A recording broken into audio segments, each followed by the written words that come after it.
හරි. එතකොට හැමදාම කියනවා වගේ හැමදාම මේ අපි බදාදා 8 සිට 10 දක්වා මේ පන්තිය කරනවා.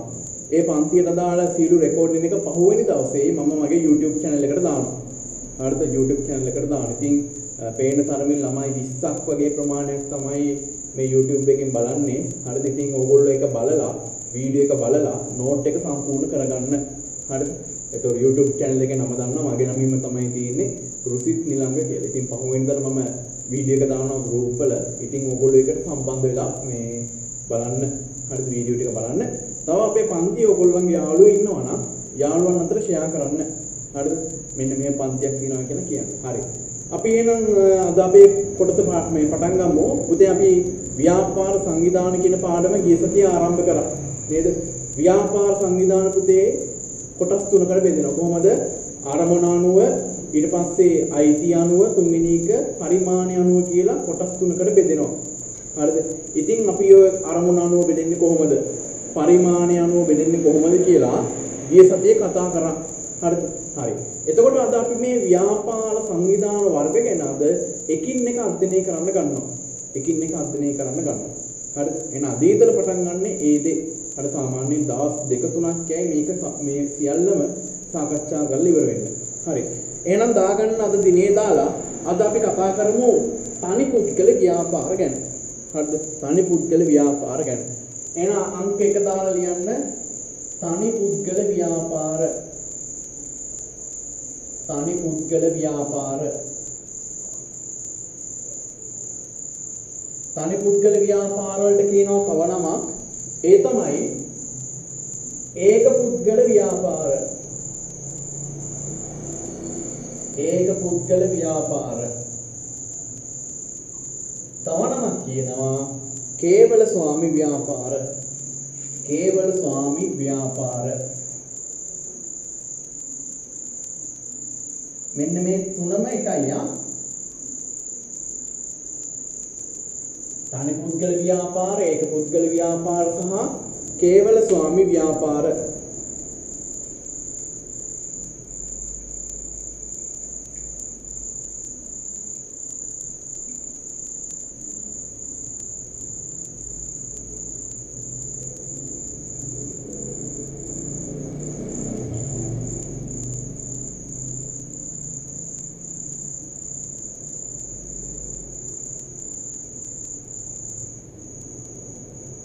හරි.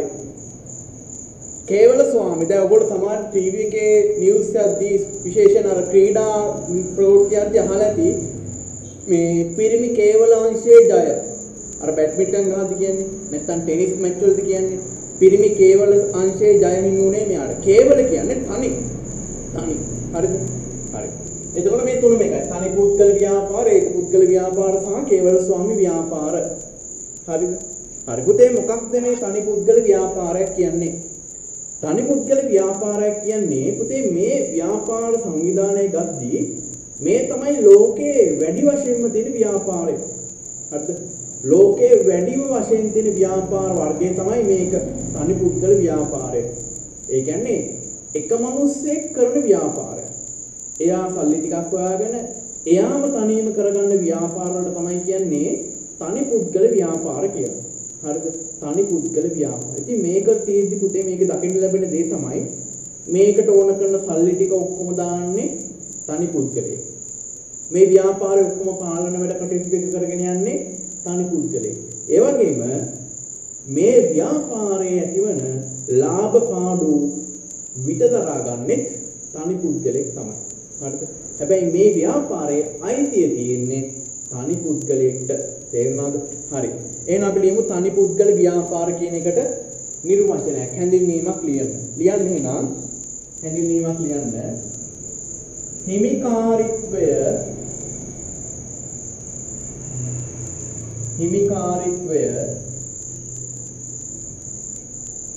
එක් පුද්ගලයෙකු සතු. හිමිකාරීත්වය එක් පුද්ගලයෙකු සතු. හිමිකාරීත්වය එක් පුද්ගලයෙකු සතු ලාභ පාඩු ලාභ පාඩු හිමිකාරීත්වයේ පුද්ගලයෙකු සතු ලාභ පාඩු තනිව විද දරා ගන්නා තනිව විද දරා ගන්නා තනිව විද දරා ගන්නා ව්‍යාපාර තනිව විද දරා ගන්නා ව්‍යාපාර තනි පුද්ගල ව්‍යාපාර ලෙස හැඳින්වේ. තනි පුද්ගල ව්‍යාපාර ලෙස හැඳින්වේ. තනි පුද්ගල ව්‍යාපාර ලෙස හැඳින්වේ. හිමිකාරීත්වයේ පුද්ගලයෙක් සතු ලාභ පාඩු තනිව විද දරා ගන්නා ව්‍යාපාර තනි පුද්ගල ව්‍යාපාර ලෙස හැඳින්වේ. අර මම ඔයගලන්ට කිව්වත් දන්නේ නැහැ.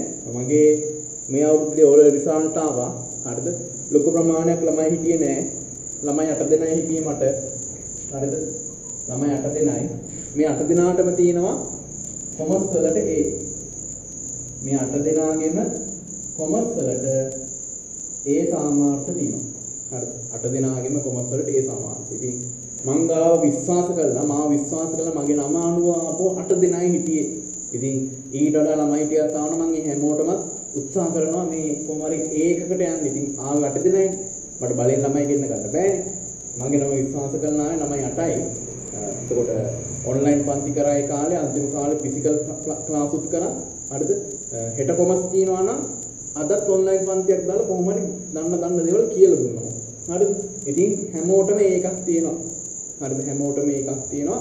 මේ අවුරුද්දෙත් උත්සාහ කරනවා. මේ අවුරුද්දෙත් 11 ශ්‍රේණියේ කීප දෙනෙක් ඉන්නවා. උත්සාහ කරන්නේ ඒ හැමෝටම ඒ සාමාර්ථයකට ගන්න. උත්සාහ කරනවා. 100ක් දැනට විශ්වාසයක් තියෙනවා ඉන්න හැමෝටම මේකක් ගන්න පුළුවන් කියලා. කොහොම හරි එතනට තල්ලු කරනවා. ඒ නිසා කොමර්ස් වලට A හරිද? S ගන්න C ගන්න ඉතින් ආයෙ වැඩක් නැහැ ඉතින්. කොමර්ස් ඉතින් පාස් වෙන්න කොහොමත් ලේසි. තේරෙනවද? කොමර්ස් කියන විෂය පාස් වෙන්න කොහොමත් ලේසි. හරිද? පාස් වෙන්න ලේසි. එන්නස කවුරුහට කියවොත් මං ගාවට ආපු හැමෝම කොමර්ස් පාස් වෙනවා කියලා ඒක පුදුමයක් නෙමෙයි. හැබැයි හැමෝට මේ අරන් දෙන්න තමයි පොඩ්ඩක් අමාරු. හරිද? ඉතින් මෙතන ඇවිල්ලා මගේ දක්ෂතාවයමක් නෙමෙයි. මොකද මම හැමතිස්සෙම උත්සාහ කරනවා මං ගාවට එන දරුවන්ට මේ විෂය පුළුවන් තරම් ඒගොල්ලන්ට උනන්දු කරවන්න. කොමර්ස් කියන්නේ ඒගොල්ලන්ගේ කැමතිම විෂය කරෙව්වොත් අනිවාර්යයෙන් මෙයා කොමර්ස් වලට මහන්සිලා පාඩම් කරනවා. තේරෙනවද? ඉතින් ඕගොල්ලෝ ඕමනාව ඇති කරගන්න තමන්ගේ කැමතිම විෂය කොමර්ස් කියලා. සමහර අය ඉන්නවනේ කැමතිම විෂය සයන්ස් වලට දෙනවා. ඉංග්‍රීසි වලට දෙනවා. ඉංග්‍රීසි මේ තව මැත්ස් වලට දෙනවා. ඒ වගේම කොමර්ස් වලට ඒ වගේ තැනක් දෙන්න. දෙවෙනියට මම ආසෙ කොමර්ස්. අන්න ඒ වගේ තැනක් දෙන්න. අනිවාර්යයෙන් කොමර්ස් වලට වඩා ඒකකට යන්න පුළුවන්. හරි? හරි. හිමිකාරීත්වයේ පුද්ගලයක සුදු ලාභ පාඩු තනිය විදි දරා ගන්නා ව්‍යාපාර තනි පුද්ගල ව්‍යාපාර ලෙස නෙමෙයි. ඒ කියන්නේ පුතේ තනි මිනිස්සේ තනියම ව්‍යාපාරයක් කරගෙන යනවා නම් අපි මේ ව්‍යාපාරය හඳුන්වනවා තනි පුද්ගල ව්‍යාපාරයක් කියලා. හරිද? හරි. අපි දැන් බලමු මේ ව්‍යාපාරවල ලක්ෂණ. අනුමාතුකාව දාන්න තනි පුද්ගල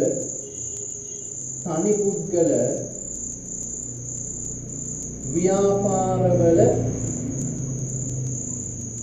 ලක්ෂණ. තනි පුද්ගල ව්‍යාපාරවල ලක්ෂණ. මේ කියන්නා වූ තනි පුද්ගල ව්‍යාපාරවල ලක්ෂණ දැන් අපි බලමු. ලක්ෂණ ටික.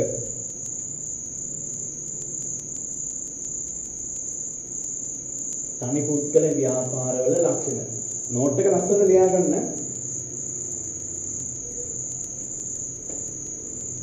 මොන හරි දැනගන්න අවශ්‍යයි නොතේරෙන දේවල් තව මොන හරි ඔයගොල්ලන් අතිරේක දැන ගැනීමට අවශ්‍ය දේවල් තියෙනවා නම් මෙතන chat එක තියෙන ඕන වෙලාවක ඒක විවෘතයි. හරි.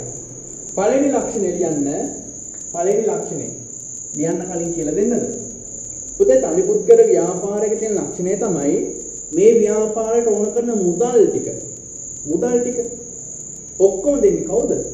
ඔක්කොම මේකට අවශ්‍ය මුදල් ටික හොයලා දෙන්නේ මේ තනි පුද්ගලයාම තමයි. මෙයාම තමයි හොයාගන්නේ. තේරෙනවද? අපි මේ යොදලා හොයලා දෙන මුදල් වලට ව්‍යාපාරිකව නැත්තම් ගිණුම් කරන්නේ පැත්තෙන් පොඩි නමක් දානවා ප්‍රාග්ධනය. එහෙනම් ව්‍යාපාරයට අවශ්‍ය ප්‍රාග්ධනය යොදවන්නේ තනි පුද්ගලෙක් විසින්. දැන් ප්‍රාර්ථනය කියද්දී ඔළුවට එන්න මෙහෙම දාගන්න. ප්‍රාර්ථනය කියන්නේ දැන් පුතේ ව්‍යාපාරයක් කරගෙන යන්න මුදල් ඕනනේ නේද? එතකොට කඩ කාමරයක් මේ කරගෙන යන්න කඩේට බඩු ඕනනේ නේද? අපි හිතමු සිල්ලර කඩයක් පටන් ගන්නවා කියලා නේද? ඒකට තරාජයක් ඕන, ඒකට රාක්ක ටිකක් ඕන නේද? අවශ්‍ය බඩු ටිකක් තියෙනවා. අන්නේ ව්‍යාපාරය කරගෙන යන්න අවශ්‍ය බඩු වලට තමයි අපි කියන්නේ ප්‍රාර්ථනය කියලා. තේරෙනවද? එහෙනම් ලියන්න පළවෙනි ලක්ෂණය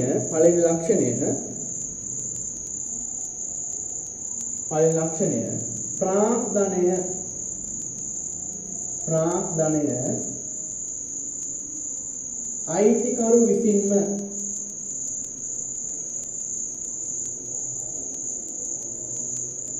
යොදා තිබීම. ප්‍රාර්ථනය අයිතිකරු විසින්ම යොදා තිබීම. මේ ව්‍යාපාරය කරගෙන අවශ්‍ය අපිට සම්පත් ටික ගත්තොත් ඒ ඔක්කොම යොදලා තියෙන්නේ මේකින් අයිතිකාරය. පිටින් කවුරුත් ඇවිල්ලා දීලා නැහැ. එයාම තමයි තනියම හොයාගෙන තියෙන්නේ.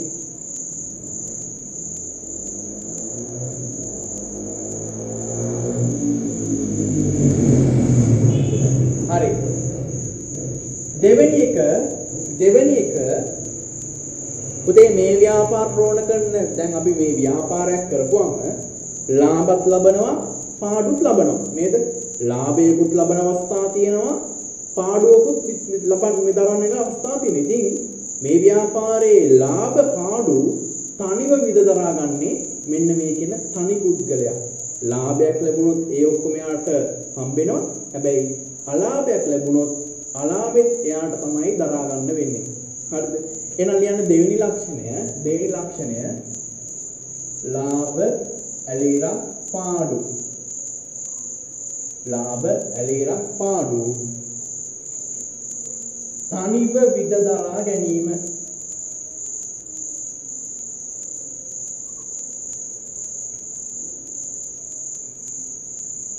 තනිව විද දරා ගැනීම. ලාභ පාඩු තනිව විද දරා ගැනීම.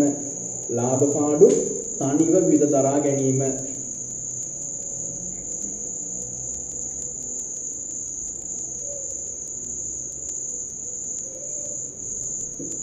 ලාභ පාඩු තනිව විද දරා ගැනීම. තුන්වෙනි ලක්ෂණය ලියන්න. තුන්වෙනි ලක්ෂණය ඉතාමත් වැදගත්. ලියාපදිංචි කිරීම. ලියාපදිංචි කිරීම අනිවාර්ය නොවීම. ලියාපදිංචි කිරීම අනිවාර්ය නොවීම. ලියාපදිංචි කිරීම අනිවාර්ය නොවීම.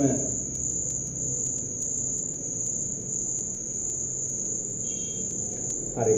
පුතේ දැන් සාමාන්‍යයෙන් ව්‍යාපාරයක් ගත්තම දැන් අපි අහලා තියෙනවානේ ප්‍රාදේශීය සභා බල ප්‍රදේශය කියලා නේද? ඕගොල්ලෝ අර වරිපණන් ගෙවන කාර්යාලය තියෙන්නේ.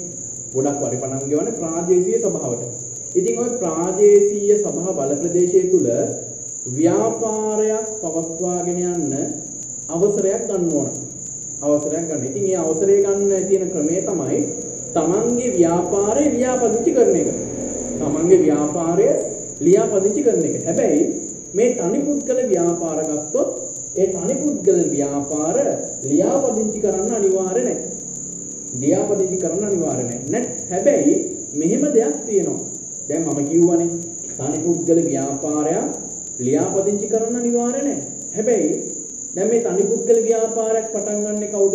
එක පුද්ගලයෙක්නේ. හැබැයි මෙහෙම දෙයක් තියෙනවා. ඒ පුද්ගලයා එයාගේ සම්පූර්ණ නමින් නැතුව වෙන නමකින් කරගෙන යනවා නම් ඒක ලියාපදිංචි කරන්න ඕන. ඒ නම ලියාපදිංචි කරන්න ඕන. මොකක්ද මම කිව්වේ? ඒක මේ ව්‍යාපාරය කරගෙන යන පුද්ගලයා එයාගේ සම්පූර්ණ නමින් නැතුව වෙන නමකින් මේ ව්‍යාපාරය කරගෙන යනවා නම් අන්න එතනදී ඒ ව්‍යාපාරයේ නම ලියාපදිංචි කරන්න ඕන. තේරෙනව නේද? ඒ කියන්නේ අයිතිකරුගේ සම්පූර්ණ නමින් නැතුව වෙන නමකින් මේ ව්‍යාපාරය කරගෙන යනවා නම් ඒ ව්‍යාපාරයේ නම ලියාපදිංචි කරන්න ඕන. හරිද? හරි. ලියුවා නේද ලියාපදිංචි කිරීම අනිවාර්ය නොවීම කියලා? හරි. ඒ අර්ථය ලියන්න විස්තරයක් ලියන්න නමුත්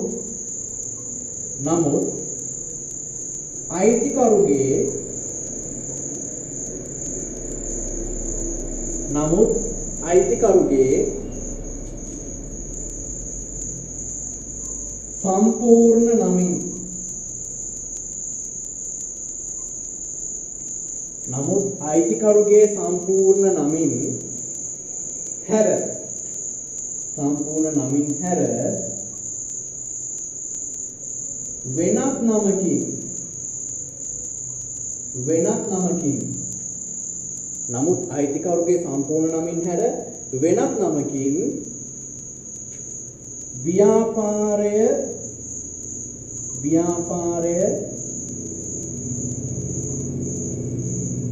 පවත්වාගෙන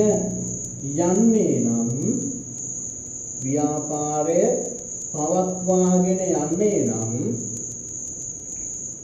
වෙන පාට පෑනකින් ලියන්න වෙන පාට පෑනකින් අයිතිකරුගේ සම්පූර්ණ නමින් හැර වෙනත් නමකින් ව්‍යාපාරය පවත්වාගෙන යන්නේ නම් වෙන පාට පෑනකින් එම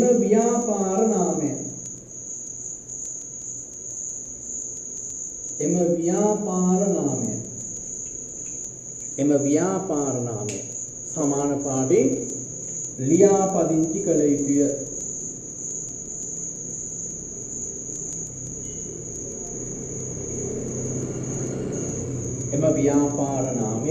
ලියාපදිංචි කළ යුතුය. දැන් මේක ගැන මම ඉස්සරහට කියලා දෙන්නම්. වෙනම කොටසක් මාතෘකාවක් විදිහට අරගෙන කියලා දෙන්නම්. හරි. නමුත් අයිතිකරුගේ සම්පූර්ණ නමින් හැර වෙනත් නමකින් ව්‍යාපාරය පවත්වාගෙන යන්නේ නම් එම ව්‍යාපාර නාමයේ ලියාපදිංචි කළ යුතුය.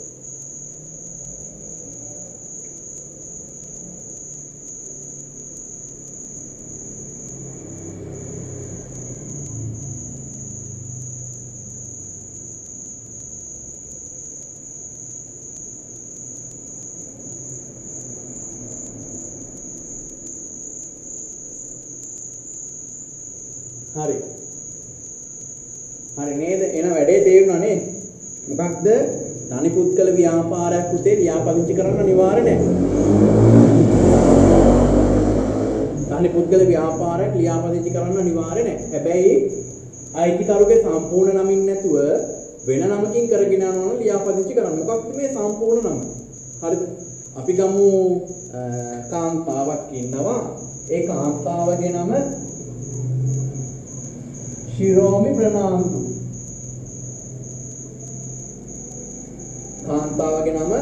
ශිරෝමි ප්‍රනාන්දු. ඉතින් කාන්තාව එක විචූර්ණ කරනවානේ මූණට නේද? මේ වෝටර් කලර්ස් ගන්නවා මූණේ, හෝම් රන් පැස්ටල් මේ හැවුඩින් ගන්නවා. හරිද? ඉතින් මෙයා වැඩක් පටන් ගන්නවා. මෙයා සැලොන් එකක් පටන් ගන්නවා.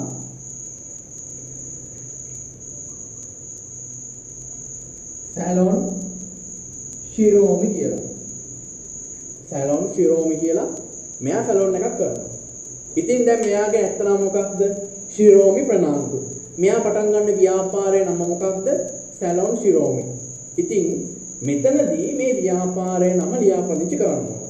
තේරුණාද? මේ ව්‍යාපාරයේ නම ලියාපදිංචි කරන්න ඕන. තේරුණා නේද? හරි. එතකොට හැබැයි ශිරෝමි ප්‍රනාන්දු යාගේ ව්‍යාපාරය ශිරෝමි ප්‍රනාන්දු කියන නමින්ම කරගෙන යනවා නම් ලියාපදිංචි කරන්න ඕනේ. එතකොට එයාගේ නම නැතුව මේ කියනා වගේ සැලොන් ශිරෝමි කියලා වෙන නමකින් කරගෙන යනවා නම් මේ සැලොන් ශිරෝමි කියන නම ලියාපදිංචි කරන්න ඕන. මම හිතනවා ඒක තේරුණා ඇති කියලා. හරි. හතරවෙනි එක ලියන්න. හතරවෙනි ලක්ෂණය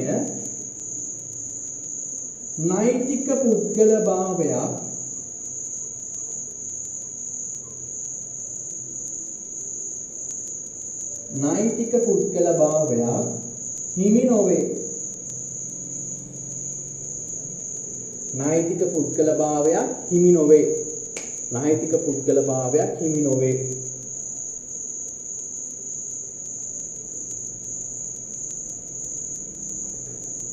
නෛතික පුද්ගල භාවයක් හිමි නොවේ. ලබන සතියේ එක දවසක් මම නිවාඩුවක් දෙන්නම්. හරිද? මේ එකාන්තකේ මට හිතෙනවා නොමිලේ කරන දවස් ටික ඕනටත් වඩා වැඩිද කියලා. ඒ කියන්නේ මාස දෙකක් කියන්නේ වැඩිද කියලා. මොකද ඕමනාව තියන අය පොඩි පිරිසක් ඉන්නේ. ඕමනාව නැති අය මොකද කරන්නේ? මුල් හරිය එනවා කම්මැලි කමක් නැහැ. ෆ්‍රීනේ. මේක සල්ලි දීලා නෙමෙයි යන්නේ කියලා. පළවෙනි විනාඩි 10 ඉන්නවා පස්සේ යනවා. හරි ඕමනාව නැති අය. හරි කමක් නැහැ. ඕමනාව තියන අය මට පොඩි ගානක් හරි ඉන්නවනේ. හරිද? අඩුම තරමේ 10 දෙනෙක් හරි ඉන්නවා. මට ඒ ප්‍රමාණය ඇති. හරිද? ඉතින් ඕමනාව තියන අය මට පොඩ්ඩක් දැන් ඊළඟ මාසේ ඉදිරි පාඩම් ටික කරගෙන යන්න මේ මම ඕගොල්ලන්ට දෙන්න දැනුම හරිද? ඕගොල්ලන්ට මම මේ කරන උදව්ව ඕගොල්ලන් තවත් කෙනෙක්ට උදව්වක් විදියට පුළුවන් නම් මේ පිළිබඳ දැනුවත් කරන්න. හරිද? යාළුවෝ ඉන්නවා අනිවාර්යෙන් WhatsApp එකකින් යාළුවෝ මැසේජ් කරනවා ඉතින් ඉස්කෝලේ යන්න. ඒගොල්ලන්ට කියන්නේ ඇවිල්ලා බලන්න කියලා පන්තිය. හරිද? නෛතික පුද්ගලභාවය හිමි නොවේ. නෛතික පුද්ගලභාවය හිමි නොවේ. මොකක්ද මේ නෛතික පුද්ගලභාවය කියන්නේ? තේරෙනවද? මොකක්ද පුතේ මේ නෛතික පුද්ගලභාවය කියන්නේ? පුතේ හොඳට අහගන්න. සමහර විට ওই වයසට මේක එකපාරම නොතේරෙන්න පුළුවන්. හරිද? හරි. පුතේ නෛතික පුද්ගලභාවයක් කියලා කියන්නේ නීති ඉදිරියේ පුද්ගලයෙක් ලෙස පෙනී සිටීමේ හැකියාව. මොකක්ද නෛතික පුද්ගලභාවය කියන්නේ? නීතිය ඉදිරියේ පුද්ගලයෙකු ලෙස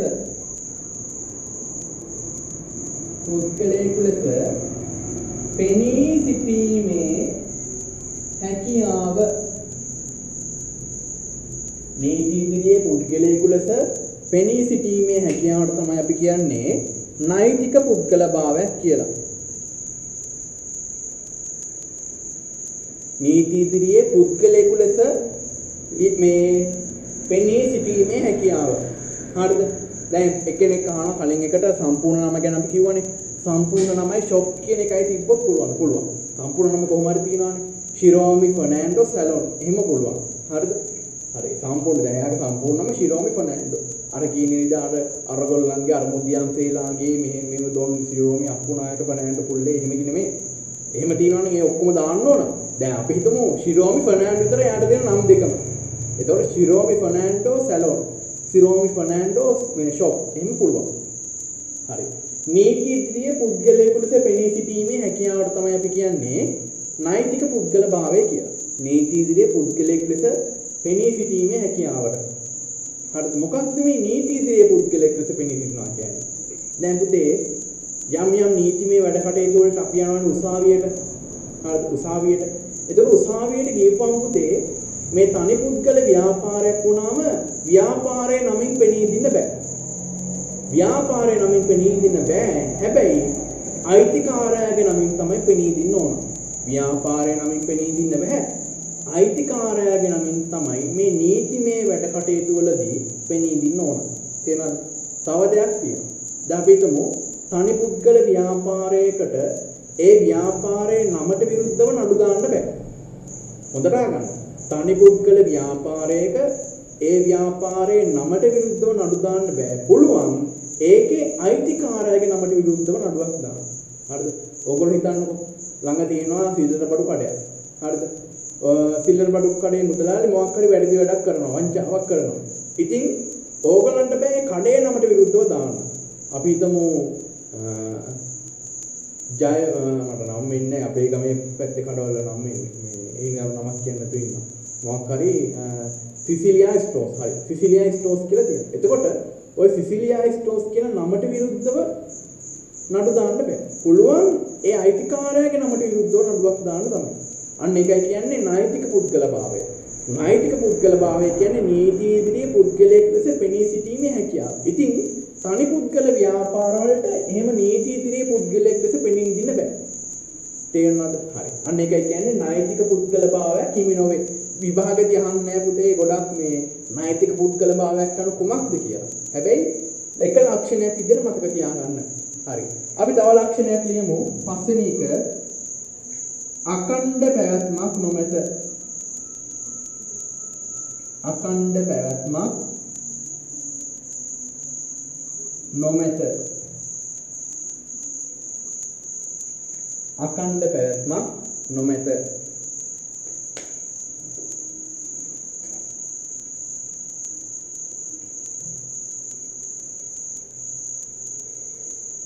මේ ව්‍යාපාර ගත්තම පුතේ අකණ්ඩ පැවැත්මක් නෑ ගොඩක් දුරට නේද? අයිතිකාරයා විතරයි කරගෙන යන්නේ. එයා හදිස්සියේ ජීවිතක්ෂයටපත් වුණොත් ඒ ව්‍යාපාරය එතනින්ම නවතිනවා. එතකොට යම් ව්‍යාපාර තියෙනවා පුතේ ව්‍යාපාර පාඩු ලැබුවොත් ඒ ව්‍යාපාරය එතනින් නවත්තලා දානවා. ඒ නිසා මේ තනිපුද්ගල ව්‍යාපාර පුතේ ගොඩක්ම දිගටම කරගෙන යනවා අඩුයි. හරිද? මේගොල්ලෝ දිගටම කරගෙන යන කට්ටිය ඉන්නවා. හැබැයි 180%ක්ම සමහර අය මේක මග නවත්තනවා. එහෙමත් කෙනෙක් තමයි දිගටම කරගෙන යන්නේ. හරිද? එයාත් ඉතින් වයසක වෙනකන් නාකි වෙනකම්ම මැරෙනකම්ම කරගෙන යනවා. ඊට පස්සේ එයාගේ පුතෙක් හරි දුවෙක් හරි ඒ ව්‍යාපාරේ ගෙනිච්චොත් තමයි නැත්නම් එතනින් මේ ව්‍යාපාර නවතිනවා. හරිද? අකණ්ඩ පැවැත්මක් නොමැත. අකණ්ඩ පැවැත්මක් නොමැත. හරි. 6 වෙනි එක ලියන්න. 6 වෙනි එක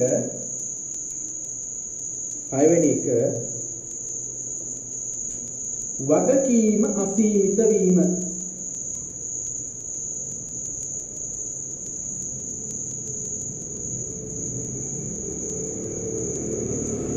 වගකීම අසීමිත වීම. වගකීම අසීමිත වීම. පුතේ මේ වගකීම කියලා මෙතනින් කියන්නේ ණයවලට. වගකීම කියලා මෙතනින් හඳුන්වන්නේ ණය. හරිද? ණයක් ගැන තමයි මෙතනදී වගකීමක් විදිහට කියන්නේ. තේරෙනවද? ඒ කියන්නේ මෙහෙම දැන් පුතේ දැන් ව්‍යාපාර වලට ණය ගන්නවානේ. ව්‍යාපාර වලට වගේම ඕගොල්ලන්ගේ ගෙදර එක එක අවශ්‍යතාව වලට කාගෙන් හරි ණයක් ගන්න සිද්ධ වෙනවා. තේරෙනවද? ඉතින් ওই ණය ගෙවන්න බැරි වුණා. විශේෂයෙන් ව්‍යාපාර වල, තනිපුද්ගල ව්‍යාපාර වල ඔය ණය ගෙවන්න බැරි වුණොත් ආහිතම ව්‍යාපාරේ සල්ලි නෑ ගෙවන්න. අයිතිකාරයාගේ තියෙන පුද්ගලික දෙයක් විකුණලා හරි ওই ණය ගෙවන්න ඕන. අන්න ඒකයි කියන්නේ වගකීම අසීමිතයි. තේරෙනවද? අපි හිතමු මෙහෙම. ව්‍යාපාරයක් තියෙනවා. ABC කියලා ව්‍යාපාරයක් තියෙනවා.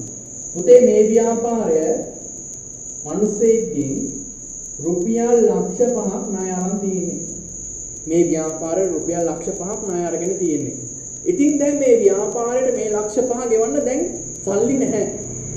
ඉතින් සල්ලි නැත්තම් කරන්න දෙයක් නැහැ. වගකීම අසීමිතයි කියන්නේ පුතේ. ABC ව්‍යාපාරෙට ඉන්නවානේ ඇටකිත්තන් අයිතිකාරයෙක්. මේ අයිතිකාරයා එයාගේ ගෙදර ගිහිල්ලා නෝනගේ රත්තරන් බඩු ටික විකුණලා හරි ඔය ණය ගෙවන්න ඕන. තේරෙනවද? ගෙදර තියෙන මොනවා හරි විකුණලා හරි ඔය ණය ගෙවන්න ඕන. අන්න ඒකයි කියන්නේ වගකීම අසීමිතයි. තේරෙනවද? ණයක් ගත්තට පස්සේ ඒ ණය ගෙවන්න යාට වගකීම තියෙනවා අසීමිත විදියට. අසීමිත වූ වගකීමක් තියෙනවා. පොඩි පහේ වගකීමක් නෙමෙයි ලොකු වගකීමක් තියෙනවා. අන්න ඒකයි කියන්නේ වගකීම අසීමිත වීම කියලා. හරි. තව ලක්ෂණයක් ලියාගමු. මම මේ 7 වෙනි ලක්ෂණය මෙතනින් ලියන්න. 7 වෙනි එක මෙතනින් ලියන්න. 7 වෙනි ලක්ෂණය ලියන්න ව්‍යාපාරය ආරම්භ කිරීම කමා පවත්වාගෙන යාම හා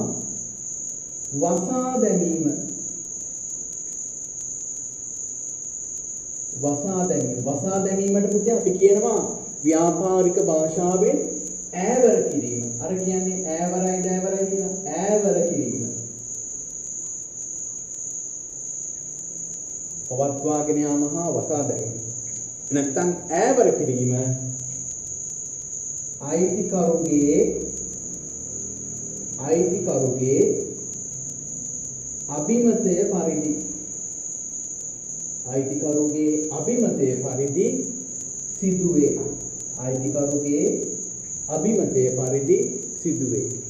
ව්‍යාපාරය ආරම්භ කිරීම, පවත්වාගෙන යාම හා වසා දැමීම අයිතිකරුගේ අභිමතය පරිදි සිදුවේ. ඒ ඔක්කොම වෙන්නේ පිට අයිතිකාරයාගේ කැමැත්ත. මේ ව්‍යාපාරය යාට ඕන වෙලාව කියලා අරින්න පුළුවන්. හරිද? ඕන වෙලාවක වහන්න පුළුවන්. ඉතින් ඔක්කොම තීරණය සිද්ධ වෙන්නේ අයිතිකාරයාට උවමනා විදිහට. ඉතින් සම්පූර්ණ සමහර වෙලාවට ඉතින් අයිතිකාරයාගේ වයිෆ් ඉන්නවා නම් එහෙම කරන්නත් අමාරුයි නේද? එහෙම කරන්නත් හැබැයි සාමාන්‍යයෙන් ඉතින් ඔක්කොම අයිතිකාරයාගේ අභිමතය පරිදි තමයි වෙන්නේ. හරි?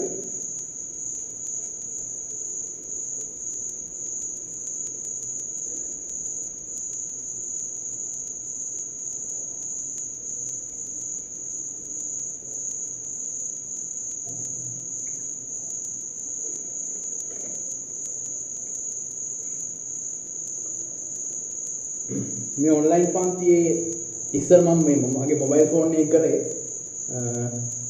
මොබයිල් ෆෝන් එකෙන් ට්‍රයිපොඩ් එකකුත් සල්ලි දීලා ඒ කාලේ අරගෙන කරේ ඊට පස්සේ මට තේරුණා හැමදාම මොබයිල් ෆෝන් එක කරන්න බෑ මොකක් හරි මේකට පිටුතුමක් තියෙන්න ඕන කියලා ඒක ලැප්ටොප් එක මම ගාව තිබ්බා ඉතින් ලැප්ටොප් එකෙන් තමයි වෙබ්කැම් එකකුත් හොඳ ක්වොලිටි වෙබ්කැම් එකකුත් අරගෙන මේ විදිහට පන්ති කරන්නේ ඉතින් දැන් එක තව එකම අඩුපාඩුවක් තියෙනවා ඒක මම නොබෝ දිනකින් ඒ අඩුපාඩුවත් හරි ගස්ස ගන්න ඒ තමයි මේ මයික් එක දැන් මේ තියෙනවා මට මයික් එක මේ මයික් එක ෆෝන් එකට තමයි සපෝට් කරන්නේ.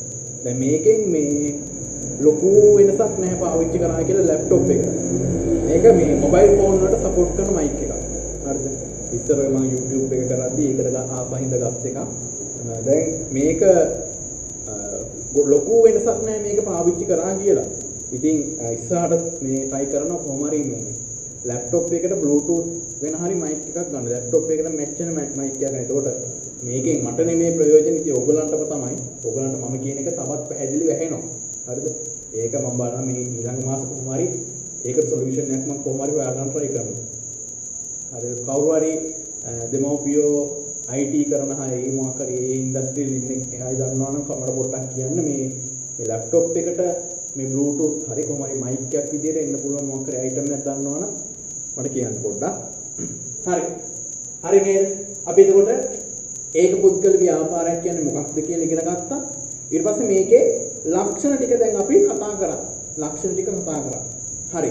මේ ලක්ෂණ කතා කරද්දී වැදගත් එකක් හම්බුණානේ. මේ නමක් ගැන කිව්වා නේද? අපි එහෙනම් මේක ගැන පොඩ්ඩක් අපි වැඩි වශයෙන් අධ්‍යයනය කිරීමකට යමු. හරි? හරි මම එහෙනම් මේක මකන්නම්. මම හිතන හැමෝම ලියලා ඇති කියලා. මකන්න මේ ලියලා නැත්නම් පටකාලේ ස්ක්‍රීන්ෂොට් එකක් අරගෙන හරි තියාගන්න. හරි? පොඩිලා පප්පට දෙක තුනක් දෙන්න.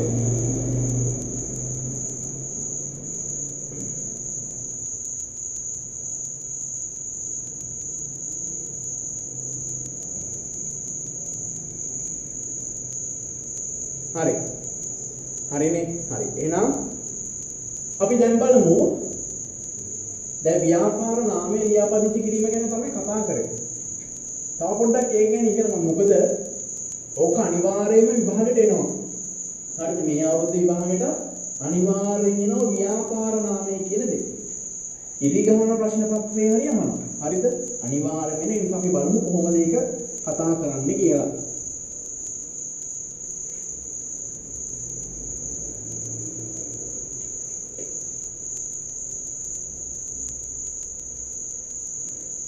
හරි.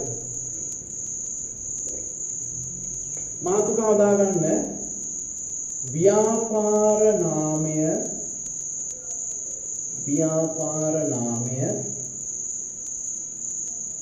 ලියාපදිංචි කිරීම.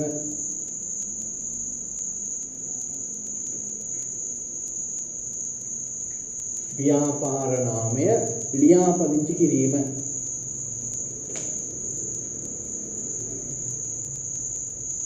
හරි. එයාට ලියන්නේ විස්තරයක්.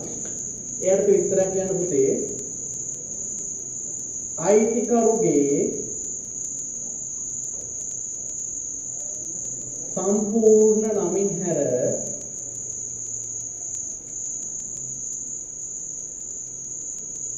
අයිතිකරුගේ සම්පූර්ණ නමින් හැර වෙනත් නමකින්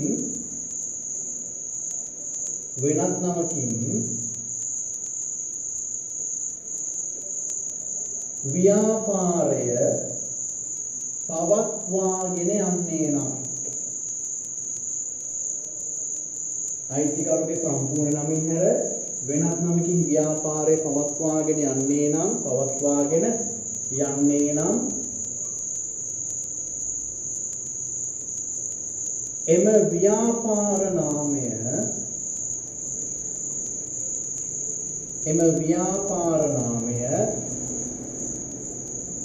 ලියාපදිංචි කළ යුතුය. එම ව්‍යාපාර නාමය ලියාපදිංචි කළ යුතුය. එම ව්‍යාපාර නාමය ලියාපදිංචි කළ යුතුය. පුතේ මෙතන වෙන්නේ ව්‍යාපාරයේ නම ලියාපදිංචි වෙන එක විතරයි. තේරෙනවද? නැත්තම් ව්‍යාපාරයේ නෙමෙයි මෙතෙන්දී ලියාපදිංචිනේ ව්‍යාපාරයේ නම. තේරෙනවද? පටලවා ගන්න එපා. ව්‍යාපාරේ නම ලියාපදිංචි වෙනවා නැත්නම් ව්‍යාපාරේ නෙමෙයි ලියාපදිංචි. ව්‍යාපාරේ වෙන ව්‍යාපාරේ නම වෙනයි. තේරෙනවද? හරි. අපි කතා කරමු දැන් මේක කොහොමද වෙන්නේ කියලා. දැන් ඔයගොල්ලෝ කවදාරි ව්‍යාපාරයක් පටන් ගනි නැත්නම් ඔයගොල්ලන්ගේ දෙමව්පියෝ අක්කා අයියා කවුරුහරි කවදාරි ව්‍යාපාරයක් පටන් ගනි තනි පුද්ගල ව්‍යාපාරයක් විදියට. හරි. ඉතින් අපි ගමු තනි පුද්ගලයෙක්ව. හරි. අපි ගමුකෝ මෙයා කවුද? මේ තමයි ශිරෝමි ප්‍රනාන්දු.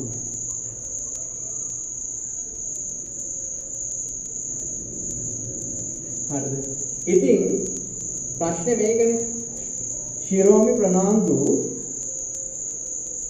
එයාගේ ව්‍යාපාරය මේ තියෙන එයාගේ ව්‍යාපාරය මේ විදියට සැලොන් ශිරෝමි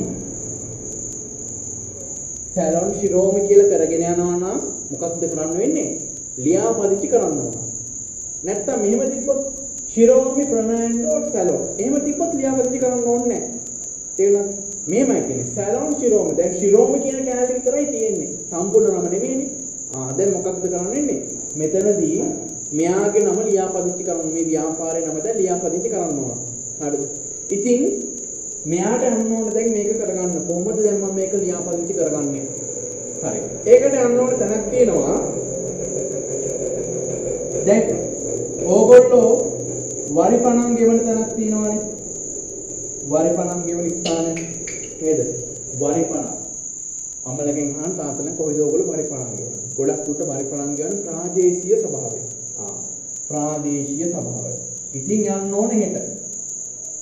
ප්‍රාදේශීය සභාවට යන්න ඕන.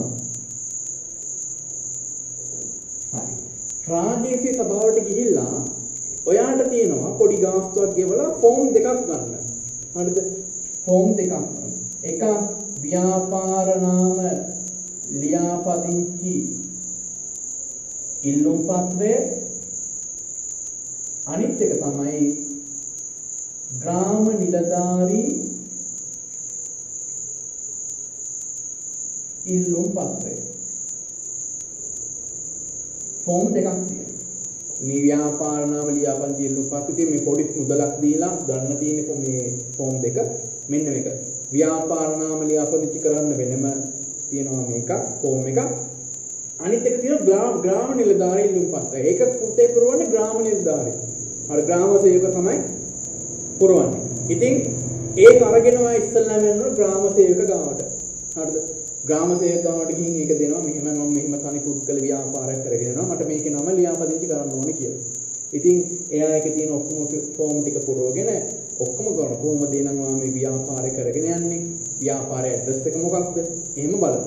ඉතින් මෙයා මේ ෆෝම් එක ෆිල් කරාට පස්සේ දවස් දෙක තුනකින් ඔයා ව්‍යාපාරය කරගෙන යන තැනට ඇවිල්ලා බලනවා. ඇත්තටම මෙයා ව්‍යාපාරයක් කරගෙන යනවාද? මේ ව්‍යාපාරය මේ නමින්ද තියෙන්නේ කියලා කරගෙන බලනවා. හරිද? ග්‍රාම නිලධාරී බලනවා. ඉතින් බලලා ඕකේ. ඔයා මෙහෙම කරගෙන යනවා. එහෙනම් මගේ ඕකේ එක දෙනවා. ඉතින් ග්‍රාම නිලධාරීතුමා දුන්නු ඒ ආයුධ පත්‍රය ෆිල් කරපු ෆෝම් එකයි ඔයා මේ නාම ලියාපදිංචි ෆෝම් එකයි ෆිල් කරගෙන ආයෙන්න ඕන මෙතනට ප්‍රාදේශීය සභාවට. ප්‍රාදේශීය සභාවට ඇවිල්ලා ඒගොල්ලෝ චක්‍ර ලේඛ දෙනවා ඒක විදිහට බලන්න ඕන. ඊට පස්සේ ඒගොල්ලෝ කියනවා ඔයාගේ ව්‍යාපාරයේ ආදායම ලක්ෂ 5ට වඩා අඩු එකක් නම් රුපියල් 500ක් ලියාපදිංචි කිරීමේ ගාස්තු විදිහට ගෙවන්න. ඔයාගේ ව්‍යාපාරය ලක්ෂ 5ට වඩා අඩු එකක් නම් රුපියල් 500ක් ලියාපදිංචි කිරීමේ ගාස්තු විදිහට ගෙවන්න.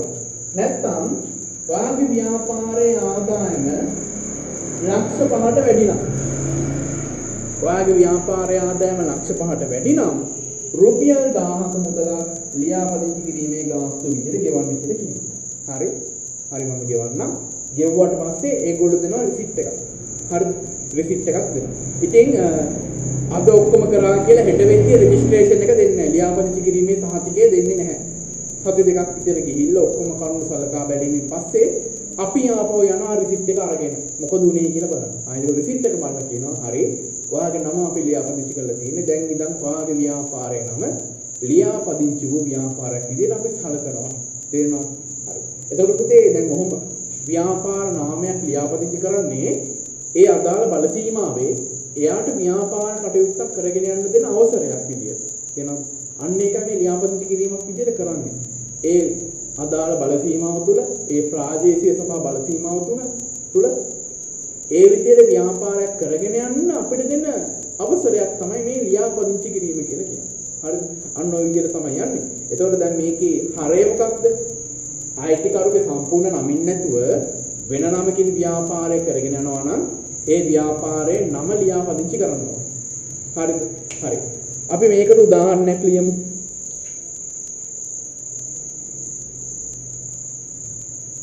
උදාහරණයක් ලියමු.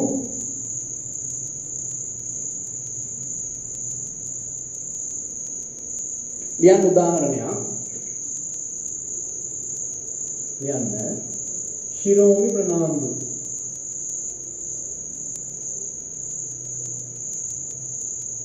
ශිරෝමි ප්‍රනාන්දු ඔහුගේ sorry යනවා තමයි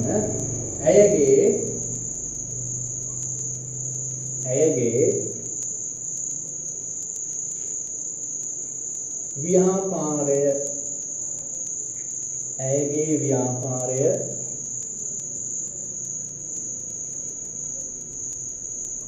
ශිරෝමි ප්‍රනාන්දු නමින්ම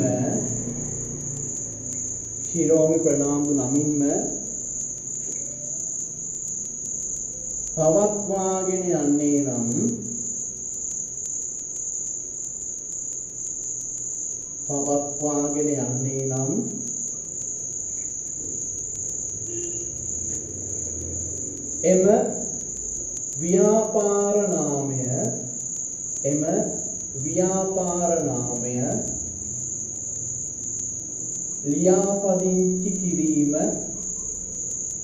එම ව්‍යාපාර නාමය ලියාපදිංචි කිරීම අවශ්‍ය නොවේ.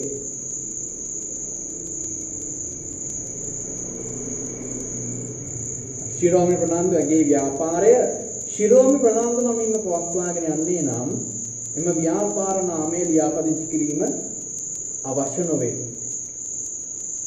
නමුත් ඊළඟ රූලේ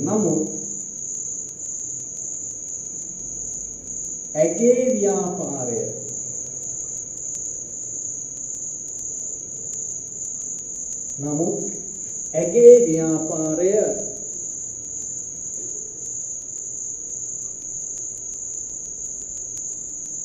සැලොන් ශිරෝමි නමින් පවත්වාගෙන යන්නේ නම්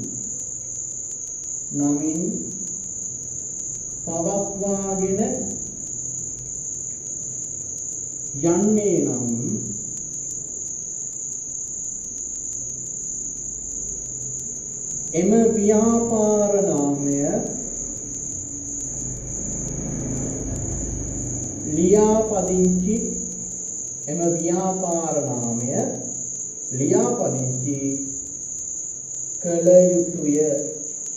මම හිතනවා දැන් තේරුණා. සම්පූර්ණ නම නැතුව වෙනත් නමකින් කරගෙන යනවා නම් ලියාපදිංචි කරන්න. යන්නේ නම් මේ ව්‍යාපාර නාමය ලියාපදිංචි කළ යුතුය.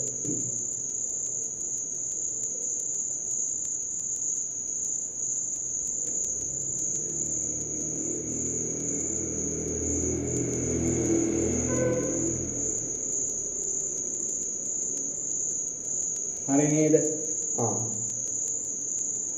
හරි නේද එහෙනම්? අයිතිකරුගේ සම්පූර්ණ නමින් නැත්නම් වෙන නමකින් කරගෙන යනවා නම් ඒ ව්‍යාපාරයේ නම ලියාපදිංචි කරන්න ඕන. හරිද?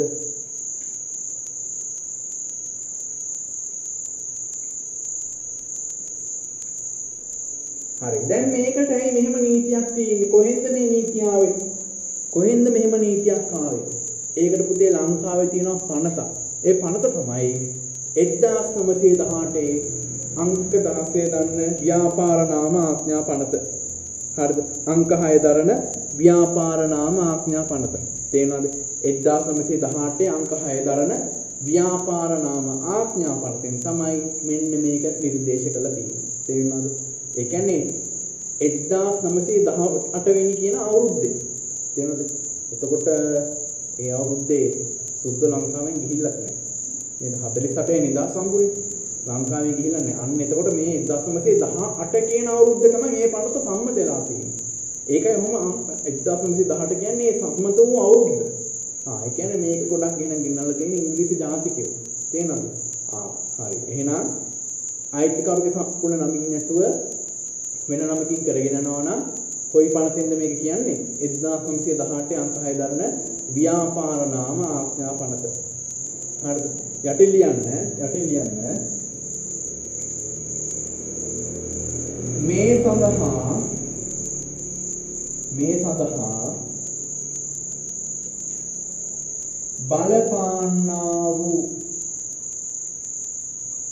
මේ සඳහා බලපාන්නා වූ පනත වන්නේ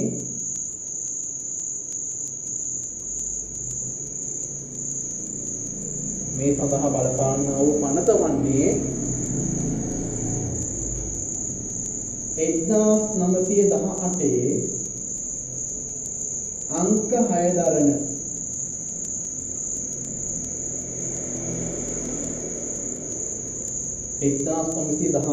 අංක 6 දරන ව්‍යාපාර නාම ආඥා පනතයි.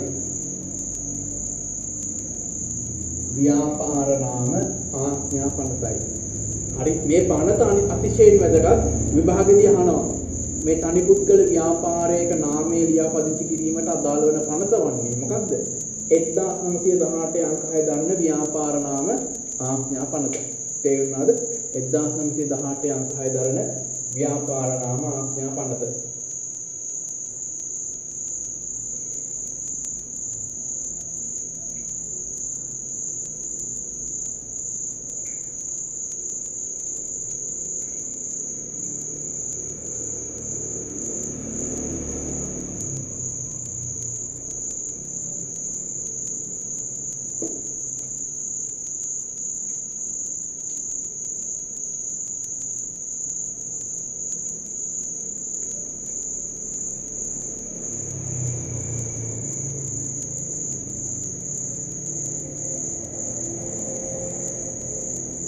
හරි නේද ඒක? හරි. එහෙනම් දැන් ව්‍යාපාර නාමයේ ලියාපදිංචි කිරීම ගැන කිසිවක් අමතක වෙන්න බෑ. හරිද? අමතක වෙන්න බෑ. හරිද? එතකොට ඉස්සරහදී ඕගොල්ලන්ගේ මුදල් ණය කිරීම කරලා ඒ කියන්නේ නොවැම්බර් මාසෙ ඉඳලා මම ගාස්තුවක් අය කරනවානේ රිවිෂන් පන්තියට. මාස දෙකක් ෆ්‍රී කරලා අපතේ තවත් ඉතින් ෆ්‍රී කරන අමාරුයි. හරිද? ඉතින් නැත්තම් මම කිසි සංගබෝ වෙන්න ඕන නැත්තම් වෙසන්තර වෙන්න ඕන. හරිද? මම සිටි සංගබෝත් නෙමෙයි මම වෙසන්තරත් නෙමෙයි. ඒ නිසා මට නොවැම්බර්ෙන් පස්සේ යම් කිසි ගාස්තුවක් අය කරන්න වෙනවා. ඉතින් ගාස්තුවක් අය කිරීමෙන් පස්සේ මට ආයේ මේ කොටස් කරන්න වෙලාවක් නැහැ. හරිද? කඩාගෙන බිඳගෙන යනවා එතකොට. හරිද? ගාස්තු අය කළාට පස්සේ සතියකට දවස් දෙකක් හරි දාගෙන කොහොම හරි රිවිෂන් පන්තිය කරගෙන යනවා. ඒ නිසා මේ නෝට් ලස්සනට තියාගන්න. හරිද? නැති වෙන්න දෙන්න එපා. හොඳට මතක තියාගන්න ඕන. හරිද? හරි. හරි. දැන් අපි බලමු හරි. තනි පුද්ගල ව්‍යාපාරයක් කියන්නේ මොකක්ද කියලා ඉගෙන ගත්තා. ඒ ව්‍යාපාරේ ලක්ෂණ ඉගෙන ගත්තා. එතකොට ඒ ව්‍යාපාරයක නාමයේ ලියාපදිංචි කිරීම ගැන දැන් අපි කතා කරා. දැන් අපි බලමු මේ තනි පුද්ගල ව්‍යාපාරවල තියෙන වාසි සහ අවාසි. තනි පුද්ගල ව්‍යාපාරවල තියෙන වාසි සහ අවාසි ගැන අපි සාකච්ඡා කරලා බලමු. හරි. එහෙනම් අපි ලියමු ඊළඟ අනුමාතෘකාව ලියමු. ඔයගලන්ගේ යාළුවෝ හරි අයියලා අක්කලා හරි නෑදෑයෝ හරි ඉන්නවා නම් ඔය ඊයේ වෙනදා රිසල්ට් ආපුවා ඉන්නේ මේ දැන් අපි මේකමේ වාණිජාංශයෙන් පන්ති කරනවා පුතේ මම ගිණුම් කරන්නේ කියන විෂය උසස් පෙළට උගන්වනවා. එතකොට අයියලා අක්කලා ඉන්නවා නම් පණිවිඩයක් දෙන්න මට මෙන්න මෙහෙමයි ඊට අදාළ ලින්ක් එකක් තියෙනවා ජොයින් වෙන්න. ඔක්තෝබර් මාසයේ ඒගොල්ලන්ට නොමිලේ පන්ති කරනවා. ඒ කියන්නේ කොමර්ස් කරනවා නම් ඕන විෂය දායක් කරනවා නම් විෂයන් 3යිනේ. දැන් අපි කොමර්ස් කරද්දී ගිණුම් කරන්නේ ආර්ථික විද්‍යාව සහ ව්‍යාපාර අධ්‍යයනය. ඔය කියන විෂයන් තුනම අපි ඔක්තෝබර් මාසේ නොමිලේ කරනවා. හරිද? මීගමුවේ කරන්නේ ඔක්තෝබර් මාසේ කරනවා. අයියලා අක්කලා ඉන්නවා නම් ඇවිල්ලා බලන්න කියන්න. ඊට අදාළ ලින්ක් එක ඕන නම් මට වෙන මැසේජ් එකක් දාන්න මම එවන්නම් ඒක. හරිද? හරි. අනුමාතුකාව තනි පුද්ගල ව්‍යාපාරවල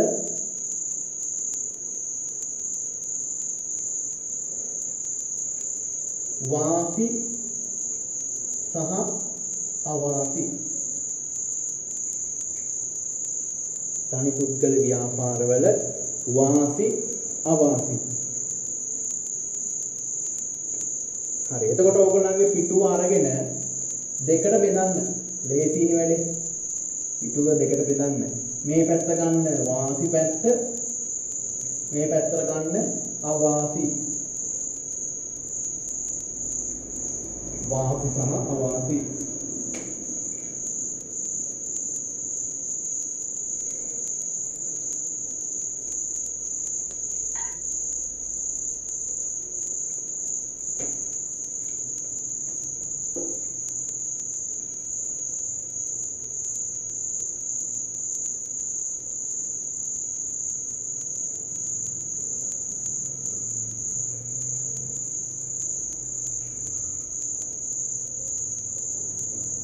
හරි. අපි වාසි පැත්ත පුරවගෙන ඉමු. හරි. වාසි පැත්ත පුරවගෙන ඉමු. පළවෙනි වාසිය තමයි පුතේ මේ ව්‍යාපාරයක් ගත්තම අපි කැමතිනේ නේද? යාළුවෝ ගෙදර සහෝදර සහෝදරි ඉන්නවනම් නේද? ගෙදරට තාත්තා කියන චොක්ලට් එක තාත්තා කියන කෑම එක තනියම කන්න අපි මාර ආසයි. හරිද? ඒ කියන්නේ මොකක්ද? අපි කැමති අපිට ලැබෙන දෙයක් වාසියක් ලැබෙන දෙයක් තනියම භුක්ති විඳින්න. ගොඩක් අය එහෙම හැමෝම කියනවා නෙමෙයි. හරි. ඉතින් තනිපුද්ගල ව්‍යාපාරයක තියෙන වාසිය තමයි පුතේ මේ ව්‍යාපාරයේ ලාභය තනිව භුක්ති විඳින්න පුළුවන්. කාටවත් දෙන්න ඕනේ නැහැ, බෙදන්න ඕනේ නැහැ. ඔයාටම මේක ලාභය භුක්ති විඳින්න පුළුවන් තනියම. හරිද? එහෙනම් ලියන්න වාසි වලට ලාභය තනිව භුක්ති විඳිය හැක.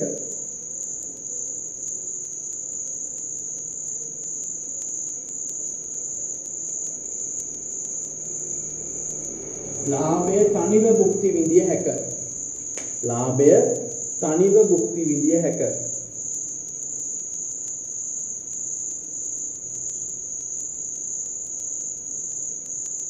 හරි. තව එකක් ලියමු වාසියක් විදියට අයිතිකරුගේ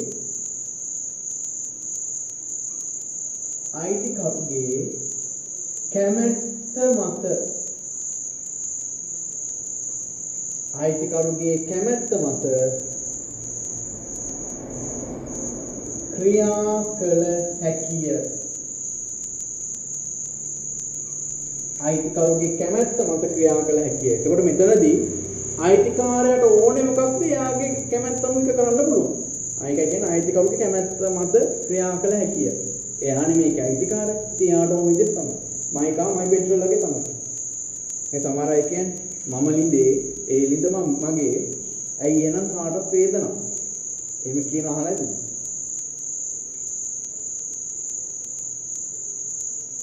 හරි. තව මේකේ තියෙන වාසියක් තමයි පුතේ අපි හිතුවොත් රුපියල් 100කින් උනත් ව්‍යාපාරයක් පටන් ගන්න පුළුවන්. හරිද? රුපියල් 100කින් දැන් හිතන්න බලන්නකො. සර් මොකක්ද රුපියල් 100කින් පටන් ගන්න පුළුවන් ව්‍යාපාරයක්. හරිද? ඇයි බැරිද? හිතන්න මේ තියෙන ඉස්කෝලේ පටන් ගන්න කාලයක්. හරිද? ඉස්කෝලේ පටන් ගන්න කාලයක් පිරිමි ළමයෙක් හිටන ඔයාගාතෙන් තියෙන රුපියල් 100යි අතේ. හරිද? ඉතින් ඔයා ගමවට ඇවිදගෙන යන නිකන් ආයෙත් දකිනවා අම්මට තියෙන ලොකු ජම්බු ගහක් තියෙනවා ගමේ දන්න ඇන්ටි කෙනෙක්ගේ ගෙදර. ඊට පස්සේ ඇන්ටි කියන ඇන්ටි මට ජම්බු ටිකක් දෙන්න පුළුවන්ද? මම මට රුපියල් 100ක් දෙන්නම් කියලා. පුතේ කඩා ගන්න ඔය චීන ගානක් දීලා කියලා ඔයා රුපියල් 100ක් දීලා ජම්බු ගහේ නැගලා ඔය ජම්බු ටික කඩා ගන්නවා. හරිද? අර ලොකු ජම්බුරයක් දැන් ගේනවා. රුපියල් 100යි ඔය ජම්බුරේටම ගියේ. ඉතින් මම මොකද කරන්නේ? පහෝයිනේ දැන් ජම්බුරේ තියෙනවා ජම්බු ගෙඩි මේ 300ක් විතර. පිනි ජම්බු කියලා තමයි. පිනි ජම්බු ගෙඩි රුපියල් 300ක් විතර තියෙනවා. හරිද? ඔයා මොකද කරන්නේ? පහෝනේ ඉස්කෝලේට යනවා ජම්බුරේ අරගෙන. හරිද? දැන් යාළුවෝ බලන් ඉන්නවා. නිකන් පිනට ජම්බුඩයක් කන්න තමයි බලන්නේ. අඩේ අපිටත් දියන් කොමන් එකක් ඔයා කියන බෑ එහෙම බෑ මම මේ බිස්නස් එකක් කරන්නේ ඕනේ කෙනෙක් ඉන්නවනේ ජම්බු ගෙඩියක් රුපියල් 2ක් දීලා ගන්න. රුපියල් 2ක් දීලා. ඒ කියන්නේ රුපියල් 10ට ජම්බු ගෙඩි 5ක් දීලා ගන්න. 10ට 5යි. මිනිස්සු ළමයි මොකද කරන්නේ? ජම්බු කන්න බෙරේට රුපියල් 10ට 5ක් හම්බෙනවනේ. අන්න ඒ වගේ ජම්බු ටිකක් අරගෙන කනවා. දැන් ඔයාලට ජම්බු ගන්න කීයද ගියේ? රුපියල් 100යි. හරිද? ජම්බු ගන්න ගියේ රුපියල් 100යි. ඔයාලට ජම්බු ගෙඩි 300ක් හම්බුණා. එකක් දෙක ගන්න වික්කම්. දැන් ඔයාලට ජම්බු ගෙඩි විකුණලා කීයක් හම්බෙනවද? 600ක් හම්බෙනවා. 500ක්ම ලාභයි. අන්න ඉතින් දැක්ක නේද? තනි පුද්ගල ව්‍යාපාරය අපිට තියෙන කීයද? කල්පනා කරලා බලුවොත් ඒ තියෙන සොච්චමින් හරි පටන් ගන්න පුළුවන්. හරිද? එහෙනම් ලියන්න වාසියක් විදියට වාසියක් ලියන්න කුඩා ප්‍රාග්ධනයකින් වුවද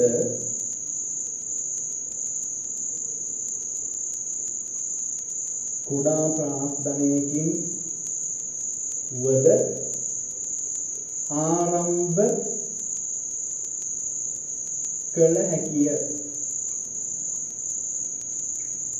කුඩා ප්‍රාග්ධනයකින් වුවද ආරම්භ කළ හැකිය. කුඩා ප්‍රාග්ධනයකින් වුවද ආරම්භ කළ හැකිය.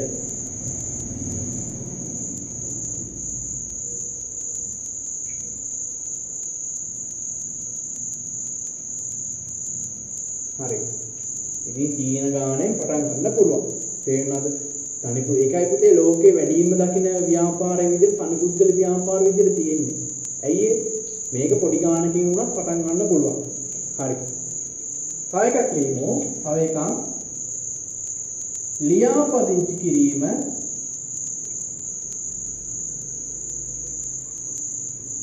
අනිවාර්ය නොවීම.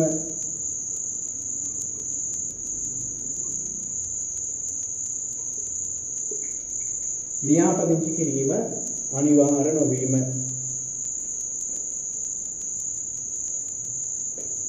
ඇයි මේ ලියාපදිංචි කිරීම අනිවාර්ය නැත්නම් ඒක වාසියක ඉතින් පුතේ ලියාපදිංචි ගන්න දැන් කොහෙද අපිට යන්න තියෙන්නේ? ප්‍රාදේශීය සභාවට යන්න තියෙනවා. ඉතින් අපිට ගිය ගාමා ඉන්නස ආගම මොකක්ද ඕනේ කියලා මුක් කරලා දෙන්නේ නැහනේ නේද? ඒ වගේම ග්‍රාම සේවකාවට ගිය පයින්ම වැඩක් කරගන්න ඉතාමත් අඩුයිනේ නේද? ඒ කියන්නේ අර අපි කියන්නේ රජයේ එහෙම බනිනවනේ මේ සමාජ ඕගොල්ලෝ රජයේ දෙමව්පියෝ ඉන්නවා ඉතින් පුතේ මම මේ බනිනවමකුත් නෙමෙයි. අපි ගොඩක් කියන්නේ එහෙමනේ. රජයේ තැනකට ගියොත් පොඩ්ඩක් වැඩක් කරගන්න ටිකක් වෙලා යනවා. අර අපි කියන්නේ නිකන් අපිට රස්ති ආලුවක් වගේ දෙයක් වෙන්න වෙනවනේ. තේරෙනවද? ඒ නිසා ඒ අර ලියාපදිංචි කිරීම අනිවාර්ය නැහැ කියන්නේ අපිට අර යන්න ඕන රස්ති ආලුව අනිවාර්ය නැහැ. තේරෙනවද? තේරෙනවද? අර කියනවා ලියාපදිංචි කිරීම අනිවාර්ය නැහැ. අනිවාර්ය නැහැ කියන්නේ මොකක්ද? අර විදිහට තැන් වලට රස්ති ආදුලා ඒ ලියාපදිංචි වැඩ කටයුතු අනිවාර්යයෙන්ම අපි කරගන්න ඕනේ නැහැ කියන එක. තේරෙනව නේද? දැන් ග්‍රාම සේවකයා දැන් මට සිද්ධියක් මතක් වුණා මේ දැන් පුතේ අපි විශ්වවිද්‍යාලයේදී හම්බෙනවනේ අඩු ආදායම් ලාභීන්ට මහ පොළ කියලා ශිෂ්‍යත්වයක්. හරිද? මහ පොළ කියලා ශිෂ්‍යත්වයක් හම්බෙනවා මාසයක රුපියල් 5000. හරිද? ඉතින් ওই මහ පොළ ශිෂ්‍යත්වයට ආයුධම් කරන්න එන්නේ අපි විශ්වවිද්‍යාල ආයුධම් පද එක්කම තමයි. ඒ කියන්නේ අපි විශ්වවිද්‍යාලවල තේරුණාට පස්සේ ඊට පස්සේ ආයෙ අපිට එකක් කියවනවා. ෆෝම් එකක් කියවන ඒකත් එක්ක තියෙන මහ පොළ කියලා ආයුධම් පත්‍රයක්. ඉතින් ආයුධම් පත්‍රයට ඉතින් තෝරගන්නේ මාසික ආදායම රුපියල් 25000ට අඩු අය. ඉතින් අපේ අම්මා මේ දවස්වල වැඩ කරේ පොලිතින් කර්මාන්ත ශාලාවක. ඒ කියන්නේ මාසික ආදායම 25000ක් පිටතට තිබ්බේ නැහැ ඒ කාලේ 2016. ඉතින් ග්‍රාම සේවකාවට ගියා. ග්‍රාම සේවකයා කිව්වා මේ එහෙම කරන්න බෑ කියලා. දැන් මාසික ආදායම 25000 අපේ අම්මා යන්තම් 25000 පොඩි ගාණක් දුන්නේ ඉස්සරහට තිබ්බා. ඉතින් අපි හැම මෙහිම දෙයක් තියනවා. දැන් ඔයාලට බැයිද ග්‍රාම සේවකයා දැන් මහ පොළේක පුරව ගන්න ඕන. ග්‍රාම සේවකයෝ බෑ. හරිද? ග්‍රාම සේවකයෝ බෑ. හරියන්නේ නැහැ. ඉතින් මොකද ඉතින් ඌ ග්‍රාම සේවකට මේ දෙක නැමෙනව ඉන්න ඕනේ නැහැ. කමක් නැහැ. ඕනේ නැහැ කියලා හිටියා.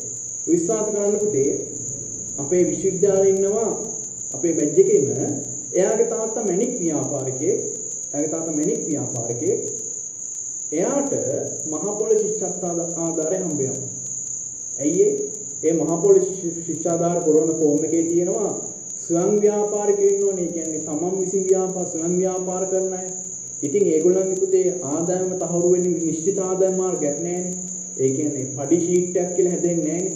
ඉතින් ඒගොල්ලන්ට පුළුවන් මොකක් හරි කරගෙන සුවං රැකියාවක් කරන්න කියලා මෙහෙම හරිය ආදායමක් ස්ථිර ආදායමක් නැහැ කියලා ග්‍රාම සේවක හරහා එන්න. හරිද? විශ්වාස කරන අර විදියට මැණික් ව්‍යාපාරිකයෙක්ගෙත් එක්ක මේ මහ පොළ හම්බ වෙනවා. මැණික් කරන. ඉතින් මැණික් ව්‍යාපාරිකයෙක් කියන්නේ හිතන්නකො. හැබැයි කොන්දොස්තර කෙනෙක්ගෙත් එක්ක මහ පොළ නැහැ. කොන්දොස්තර කෙනෙකුට එක්ක කියන්නේ පුතේ රජයේ සේවකයන්ගේ දරුවන්ට මහ පොළ ශිෂ්‍යාධාරය හිමි වෙන්නේ නැහැ විශ්වවිද්‍යාලයේදී. රජයේ එක කොල්ලෙක් ඉන්නවා අපේ යාගේ තාත්තා CTB එකේ කොන්දොස්තර කෙනෙක්. CTB එකේ කොන්දොස්තර කෙනෙක් පොඩි ගාණක් පුතේ වටපක් විදිහට හම්බෙන්නේ. එයාට මහ පොළ නැහැ. හැබැයි මැණික් ව්‍යාපාරිකයෙක් පුතාට මහ පොළ තියෙනවා. පේනවනේ රටේ තියෙන විෂමතාවය. පේනව නේද? කොන්දොස්තරගේ පුතාට නැහැ මැණික් කාර්යයේ පුතාට තියෙනවා. හරිද? හරි. තව එකක් ලියමු. ලියාපදිංචි කිරීම අනිවාර්ය නොවේ කියලා ලියුවානේ. තව එකක් ලියමු. මේ තනි පුද්ගල ව්‍යාපාර ගද්දි පුතේ අනිත් ව්‍යාපාර වල මේගොල්ලන්ට තියෙන නීතිමය බලපෑම අඩුයි. එහෙනම් ලියන්න නීතිමය බලපෑම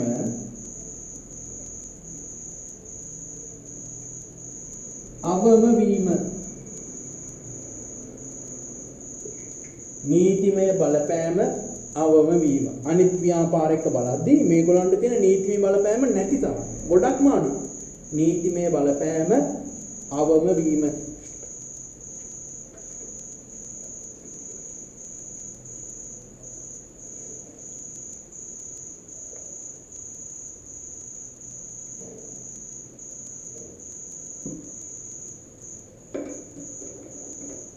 හරි. අවාසි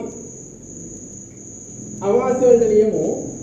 ලියන්න අවාසි වලට ලාභේ තනියම දැන් වාසියක් විතර ලැබෙනවනේ. අවාසි තමයි ලාභේ ලැබෙනව ඔක්කොම තනියම යාට. හැබැයි අලාභේ ලැබුවොත් ඒකත් තනියම විඳ දරා ගන්න වෙනවා. එහෙනම් ලියන්න අලාභය තනිව විඳ දරා ගැනීමට වීම. තනිව විඳ දරා ගැනීමට සිදුවීම. අලාභය තනිව විඳ දරා ගැනීමට සිදු වෙනවා.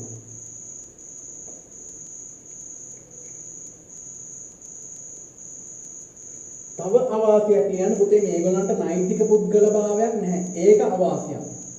නෛතික පුද්ගල භාවයක් නොමැත. නෛතික පුද්ගල භාවයක් නොමැති වීම. නෛතික පුද්ගල භාවයක් නොමැති වීම. හරි. අනිත් අවාසිය තමයි ලියන්න අඛණ්ඩ පැවැත්මක්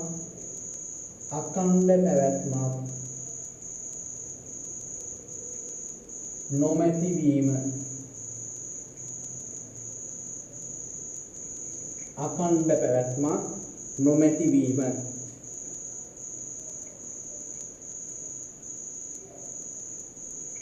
අනිත් අවාසිය ලියමු පුතේ වගකීම අසීමිතයි කිව්වේ. අර ණය ගෙවා ගන්න බැරි වුණොත් ගෙදර තියෙන දේ හරි විකුණන්න වෙයි. අන්න ඒකත් අවාසියක්. ලියන්න වගකීම අසීමිත වීම. වගකීම අසීමිත වීම. වගකීම අසීමිත වීම. අනිත් අවාසිය තමයි පුතේ දැන් මේක ඔක්කොම කරන්නේ තනි පුද්ගලයෙක්. ඉතින් මේක ව්‍යාපාරයේ තීරණ ඔක්කොම ගන්නෙ තනි පුද්ගලයෙක්. ඔක්කොම තීරණ ගන්නෙ තනියම. ඉතින් අපි කියනවා තනියම තීරණයක් ගත්තොත් ඒක වර්ධින්න පුළුවන් අවස්ථා වැඩි. නේද? අපි ඒකනේ කියන්නේ පුතේ ඔයගොල්ලෝ මොකක් හරි තීරණයක් ගද්දි දෙමව්පියෝක කතා බහ කරලා නැත්නම් වැඩිහිටි එක්ක කතා බහ කරලා තීරණ කරන්න කියලා. ඒ නිසා අපි කියනවා තනියම තීරණයක් ගද්දි ඒ තීරණය වර්ධින්න පුළුවන් chance එක වැඩි. හරිද? ඒක අවාසිය. එහෙනම් ලියන්න අවාසියක් විදියට තනි තීරණ මත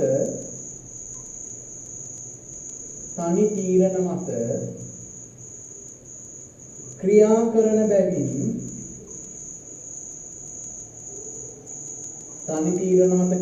බැවින් ඒවා අසාර්ථක වීමේ ඉඩ කඩ වැඩිය.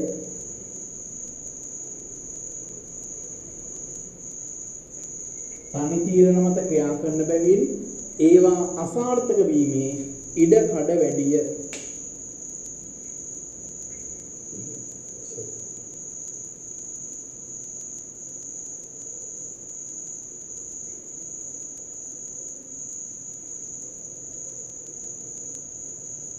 තනි තීරණ මත ක්‍රියා කරනකොට පුතේ වරදින්න පුළුවන්. ඒ නිසා ඔයගොල්ලෝ හරිද ඔයගලන්ට දෙයක් තීරණයක් කරද්දී ඔයගලන්ට ඒක ෂුවර් නැත්නම් දෙමෝපියන්ගෙන් අහන්න, වැඩිහිටියෙක්ගෙන් අහන්න. තේරුණාද? හරි. ඉතින් ඔච්චර තමයි තනි පුද්ගල ව්‍යාපාරවල තියෙන්නේ. හරිද?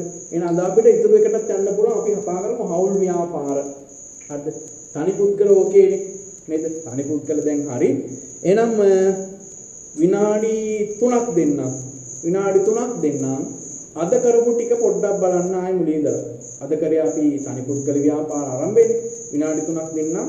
ඔළුවට දාගෙන අනිවාර්යෙන් පිටු ටික පෙරලලා බලලා ඔළුවට දාගෙන එන්න. හරි විනාඩි 3ක් දෙන්නම්.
හරි නේද? හරි. වෙලාව ඇති. අපි එන ඊළඟ එක්කෙනා දාගන්න මාතෘකාව අංක 2. ඒ තමයි හවුල් ව්‍යාපාර.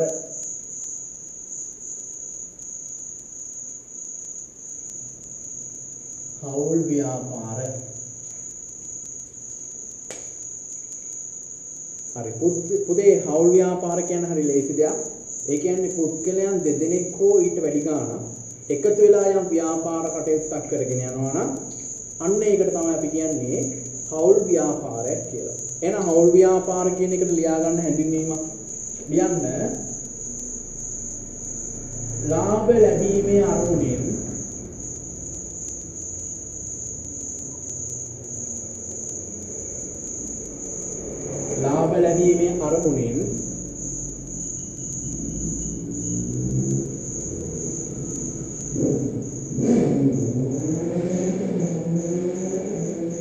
ඉංග්‍රීසි මීඩියම් කරන්නේ සිංහල මීඩියම් කරන්නේ මම පාන්ති කරන්නේ මොකද මේ සිංහල මීඩියම් කරන්නත් දැන් වෙලාවක් නැහැ. තාම මට ඉංග්‍රීසි මීඩියම් කරන්න අමාරුයි. හරි. හවුල් ව්‍යාපාරයේ ලාභ ලැබීමේ අරමුණින්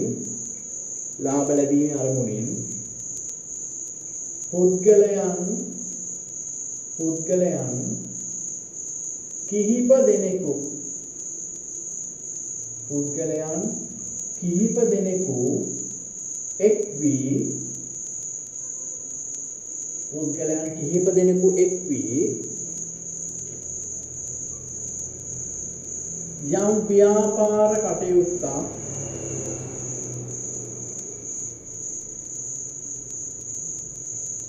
යම් ව්‍යාපාර කටයුත්තක් කරගෙන යාම හවුල් ව්‍යාපාර ලෙස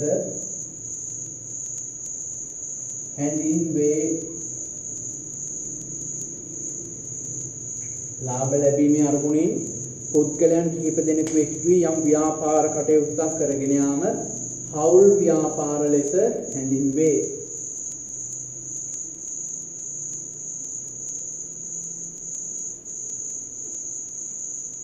හරි. පුතේ එතකොට මේ හවුල් ව්‍යාපාර කියන ව්‍යාපාර වලට ඍජුවම බලපාන පනතක් තියෙනවා.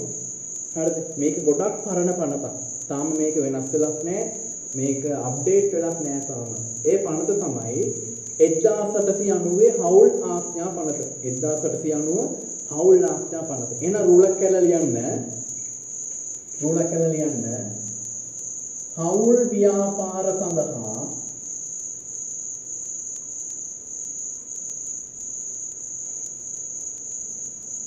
බලපාන පනත වන්නේ 1890 හවුල් ව්‍යාපාර 1890 හවුල් ව්‍යාපාර ආඥා පනතයි. 1890 හවුල් ව්‍යාපාර ආඥා පනතයි. දැන් මම ගිය සතියේ කිව්වා ඊළඟ දවසේ කියද්දි අඩුම තරමේ 70ක්වත් ගෙන්නලා දුන්නොත් මම නොමිලේ සම්මන්ත්‍රණයක් කරනවා කියලා. දැන් කරන්නේ නෑවත්. මේක හයිලයිට් කරගන්න නැත්නම් වෙන පාට පෑනකින් යටින් ඉලක්ක දාගන්න.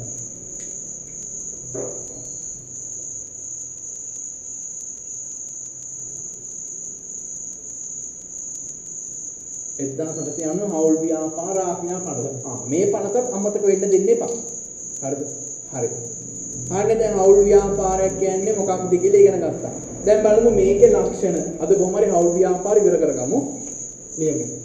ලක්ෂණ ලියමු. හවුල් ව්‍යාපාරවල ලක්ෂණ. අනුමාපිකාවක්. හවුල් ව්‍යාපාරවල ලක්ෂණ.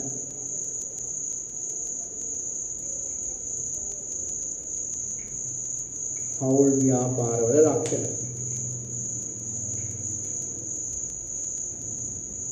කම්මැලි කට්ටිය නිදිමත කට්ටිය ඉතින් අන්තිම වෙද්දී නෑ.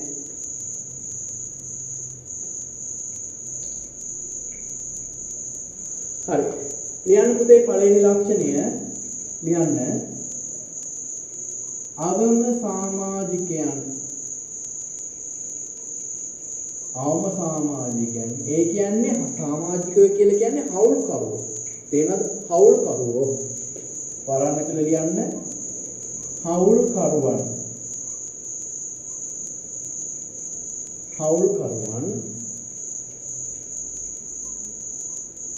දෙදෙනෙකු හා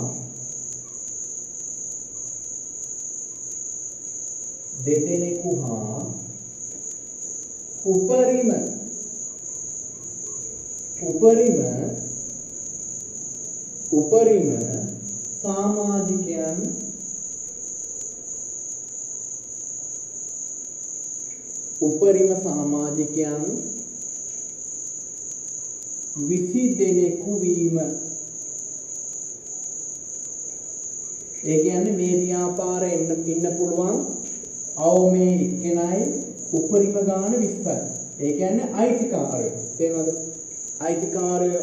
අවමේ දෙන්නයි උපරිමේ 20යි. තේරෙනවද? වැඩ කරන ගාන නෙමෙයි, වැඩ කරන සේවකයෝ නෙමෙයි. මේ ව්‍යාපාරයේ අවම වශයෙන් අයිතිකරුවන් දෙදෙනෙකු සහ උපරිම වශයෙන් අයිතිකාරයෝ 20යි ඉන්න පුළුවන්. තේරෙනවද?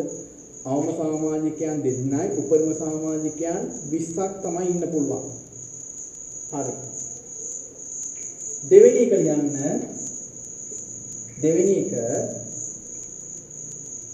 පුතේ මේ හවුල් ව්‍යාපාරයක් දැන් කරන්නේ කට්ටියක් එකතු වෙලානේ නේද?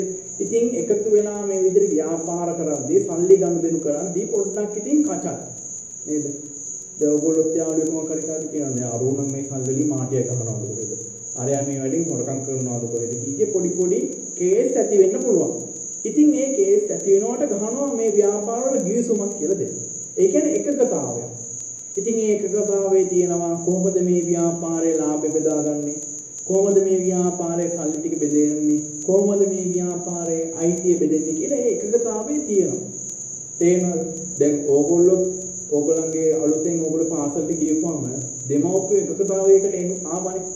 ඒ කියන්නේ මේ පාසලේ විද්‍යාපති කියන මේ තමයි අපේ පාසලේ තියෙන නීති රීති. මේ නීති රීති වලට එකක නම් ඔයාලට පුළුවන් මේක අත්සන් කළා ඔයාලට දරුවා බාර දෙන්න. අන්න එකකතාවය. ඒ වගේ තමයි මේවා.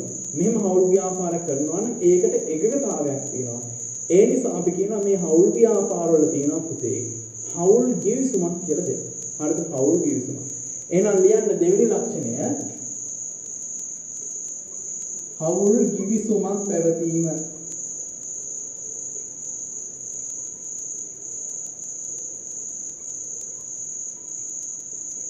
හවුල් ගිවිසුමක් පැවතීම. මේ ව්‍යාපාර පුතේ හවුල් ගිවිසුමක් කියන දේ තියෙනවා. ඉතින් හවුල් ගිවිසුම සමහර වෙලාවට පොතක ලියලා මේගොල්ලෝ තියාගන්නවා. නැත්නම් වාචිකව තියාගන්නවා. කට වචනේ මචං ඔබට මේකෙන් මේ ලාභෙ මෙච්චරක් අපි දෙන්නම් ලැබුවාම මේකෙන් මෙච්චර කොටසක් ඔබටයි කියලා වාචිකව තියෙනවා. හරිද? අන්න ඒ විදිහට තියෙනවා හවුල් ගිවිසුම. හරි. එතකොට මේ හවුල් ගිවිසුම කොටස් තුනකට යනවා. වාචිකව ලිඛිතව සහ ව්‍යංගයෙන් කියලා. ඒක අපිට සම්මාන පෙළට අත්‍යවශ්‍ය නැහැ. හරිද? තුන්වෙනි ලක්ෂණය ලියන්න. තුන්වෙනි ලක්ෂණය ලියාපදිංචි කිරීම අනිවාර්ය නොවේ.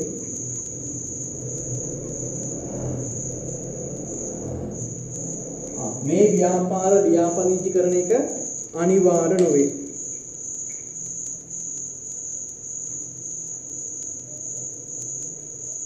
හරිද? හැබැයි අර කේස් එක මෙතනක් තියෙනවා. ඒ කියන්නේ මොනවද? මේක ඉන්නවනේ හවුල්කරුවෝ. මේ හවුල්කරුවෝ ඉන්නවා අපි තුන් පස් දෙනෙක්. ඒ පස් දෙනාගේ සම්පූර්ණ නමින් නැතුව වෙන නමකින් කරනවා නම් අන්න ව්‍යාපාර නාමය ලියාපදිංචි කරනවා. දැන් අනිකුද්දලන එක්කෙනා හිටියේ. දැන් මෙතන අයිතිකාරයෝ කීප දෙනෙක් ඉන්නවා. එතකොට මේකෙදි අයිතිකාරයෝ සියල්ලන්ගේම නමින් ව්‍යාපාරය කරගෙන යන්න ඕන. එහෙම නැත්නම් ඒකේ ව්‍යාපාර නාමය ලියාපදිංචි කරනවා. එහෙනම් අපි මේ විස්තර ලියමු. ලියාපදිංචි කිරීම අනිවාර්ය නොවේ කියන එක විස්තර ලියමුද? නමුත්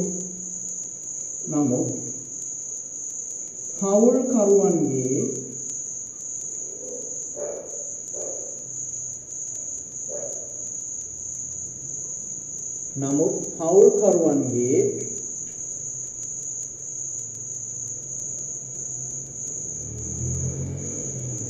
සම්පූර්ණ නම් වලින් හැර අයිතිකරුවන්ගේ සම්පූර්ණ නම් වලින් හැර වෙනත් නමකින්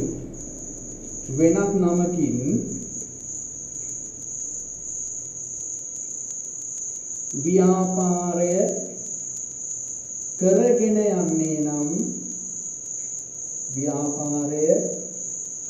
යන්නේ නම්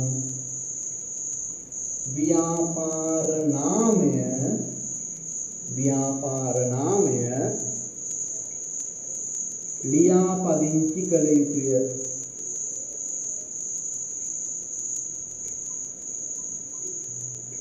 ව්‍යාපාර නාමය ලියාපදිංචි කළ යුතුය.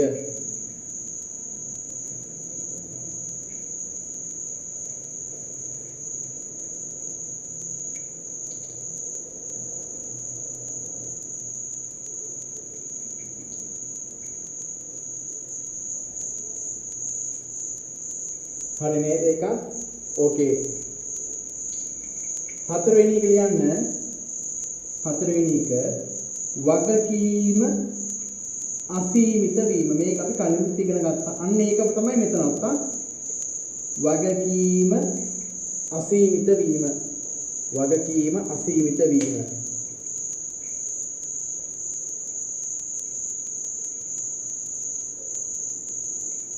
හරි. පස්වෙනි එක මම මෙහෙන් ලියන්නම් 5. පස්වෙනි එක මෙහෙන් ලියන්නම්. පස්වෙනි ලක්ෂණය ලියන්න නෛතික පුද්ගල භාවයක් නොමැත.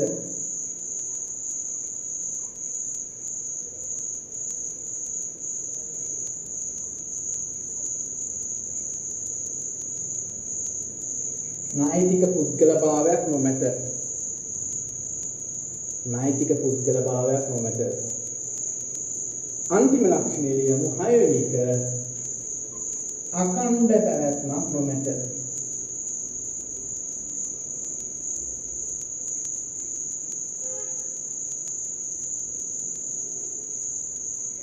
අඛණ්ඩ පැවැත්මක් නොමැත.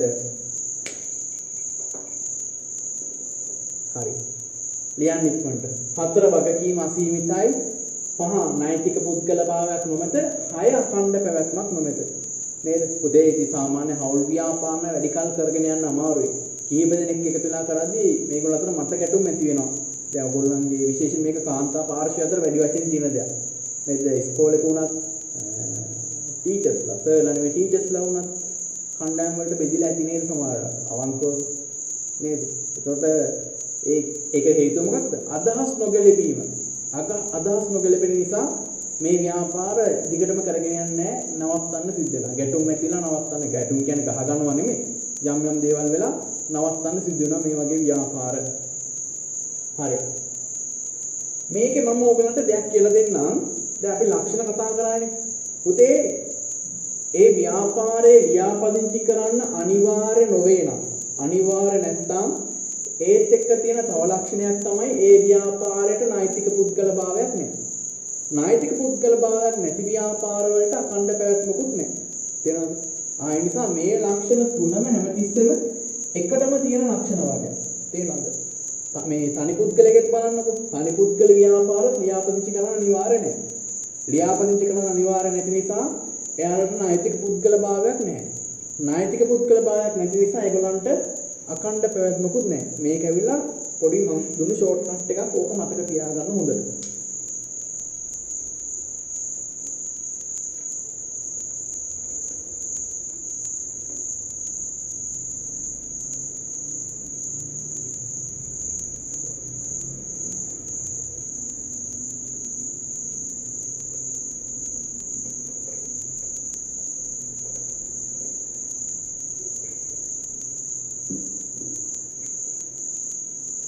තව යාළුවෝ ඉන්නවනම් දැනුවත් කරන්න.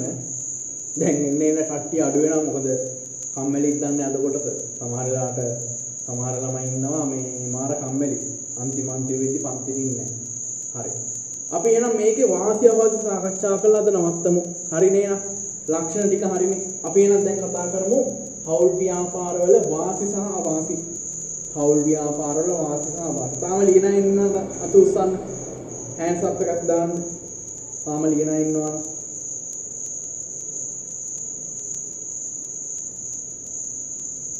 නෑනේ. නෑ.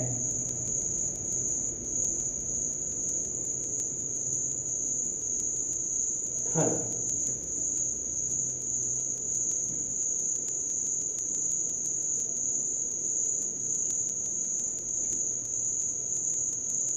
අන්තිම එක විනා අද කතා කරමු හවුල් ව්‍යාපාරවල වාසි සහ අවාසි. අනුමාතුකාව දාන්න හවුල් ව්‍යාපාරවල වාසි සහ අවාසි. යන්න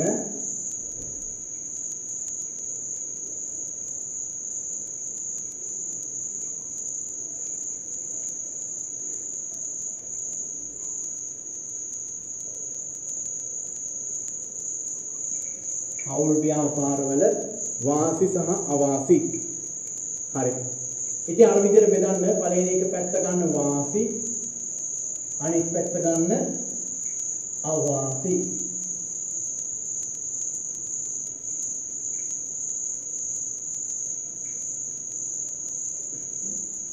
හරි.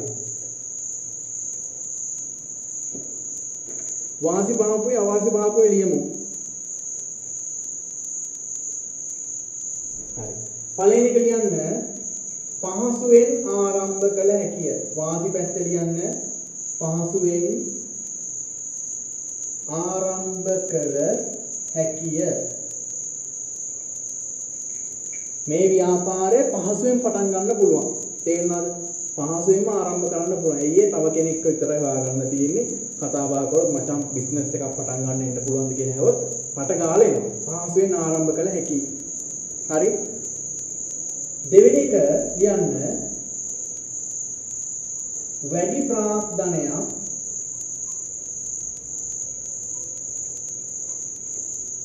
රැස් කරගත හැකිය.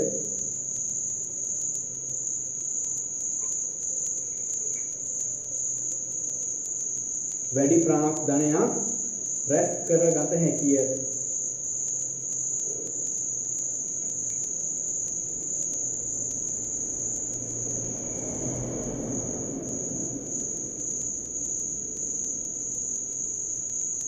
වැඩි ප්‍රාර්ථනයක් රැස් කරගන්න පුළුවන්. හරිද? වැඩි ප්‍රාර්ථනයක් රැස් කරගන්න පුළුවන්. ඇයි වැඩි ප්‍රාර්ථනයක් රැස් කරගන්න පුළුවන්? පුතේ දැන් මේ ව්‍යාපාර වර්ගය මොකක්ද? කීප දෙනෙක් එකතු වෙලා සල්ලි දාලා කරන ව්‍යාපාරයක්. ඉතින් කට්ටිය එකතු වෙලා සල්ලි දාපුවට පස්සේ වැඩි මුදලක් එකතු වෙන්නේ නැද්ද? වැඩි මුදලක් එකතු වෙනවා. අපි ඒ නිසායි කියන්නේ වැඩි ප්‍රාර්ථනයක් රැස් කරගන්න පුළුවන් කියලා. හරි. තව එකක් ලියා ගන්න.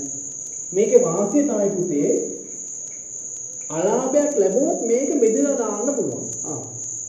අලාභය හවුල්කරුවන් අතර බෙදා දාන්න පුළුවන්. එහෙනම් ලියමු අපි අලාභය හවුල්කරුවන් අතර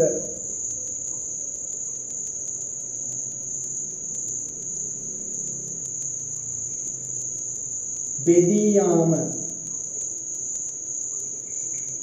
අලාභය හවුල්කරුවන් අතර බෙදී යාම. අලාභය හවුල්කරුවන් අතර බෙදී යාම.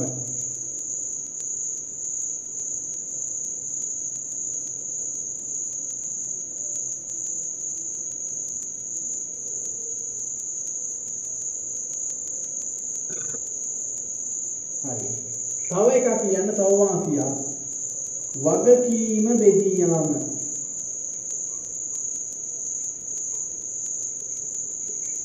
වගකීම බෙදී යාම. මේ ව්‍යාපාරයේ වගකීම තියෙන අර ණය ණය ටික කියන්න පුළුවන්. ඔයා මේ ණය ගෙවන්න, ඔයා මේ ණය ගෙවන්න. වගකීම කියන්නේ අර කියන්නා වූ ණය. අපි වෙන එක පාර්ශවයන්ගේ ණය ගන්නවානේ. කියන්න පුළුවන්. එතකොට ඔයා එහෙනම් මේ ණය ගෙවන්න. ව්‍යාපාරයේ මේ ණය කොටස ඔයා ගෙවන්න කියලා අර ණය ටික බේරන්න පුළුවන්. එක එක්කෙනාට කියලා දාන්න පුළුවන්. අර වගකීම බෙදී යාම. හරි. අනිත් එක ලියන්න අන්තිම වාසිය සාමූහික තීරණ මත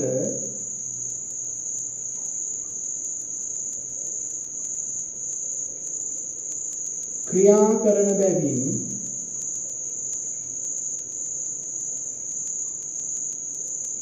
සාමූහික තීරණ මත ක්‍රියා කරන බැවින් ඒවා බොහෝ විට නිවැරදි වීම.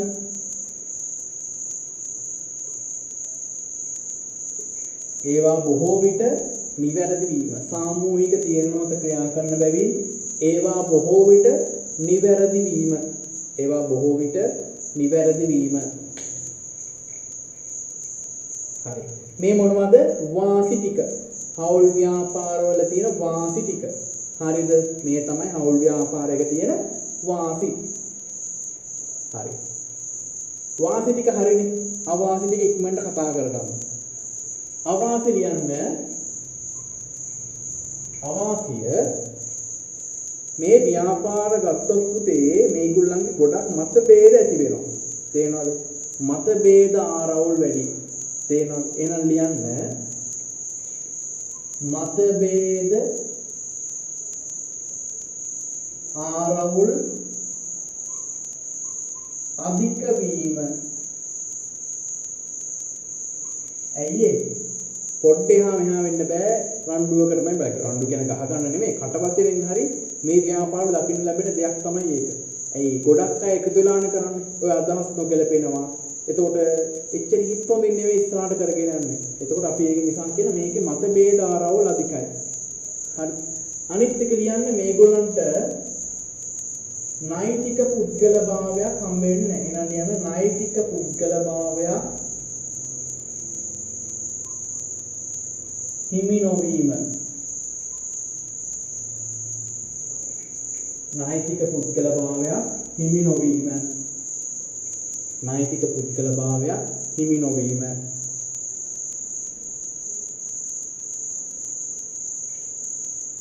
හරි. අපි කිව්ව නේද මෙතනදී අලාභය බෙදිලා යනවා කියලා. ලාභයක් විවාසයක් විදිහට අලාභය බෙදිලා යනවා. හැබැයි අවාසිය තමයි පුතේ ලාභය බෙදන්න වෙනවා. නේද? අපි කැමති රුපියල් 1000ක් අපි තනියම විද දාන්නනේ. ඔයා කැමතිද රුපියල් 13කට 4කට බෙදිලා ඔයාට හම්බ වෙනවා. ඒක රුපියල් 200ක් වගේ කොටසක් ලැබෙනවට ඔයා කැමතිද? නැහැ.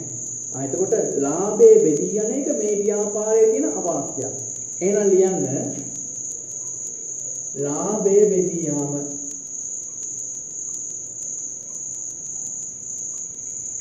ලාභයේ බෙදී යාම.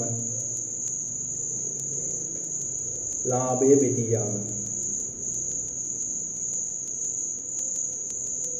තව එකක් ලියන්න අවාසියක්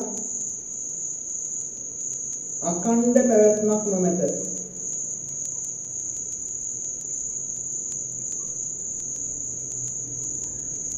අඛණ්ඩ පැවැත්මක් නොමැත. අඛණ්ඩ පැවැත්මක් නොමැති වීම.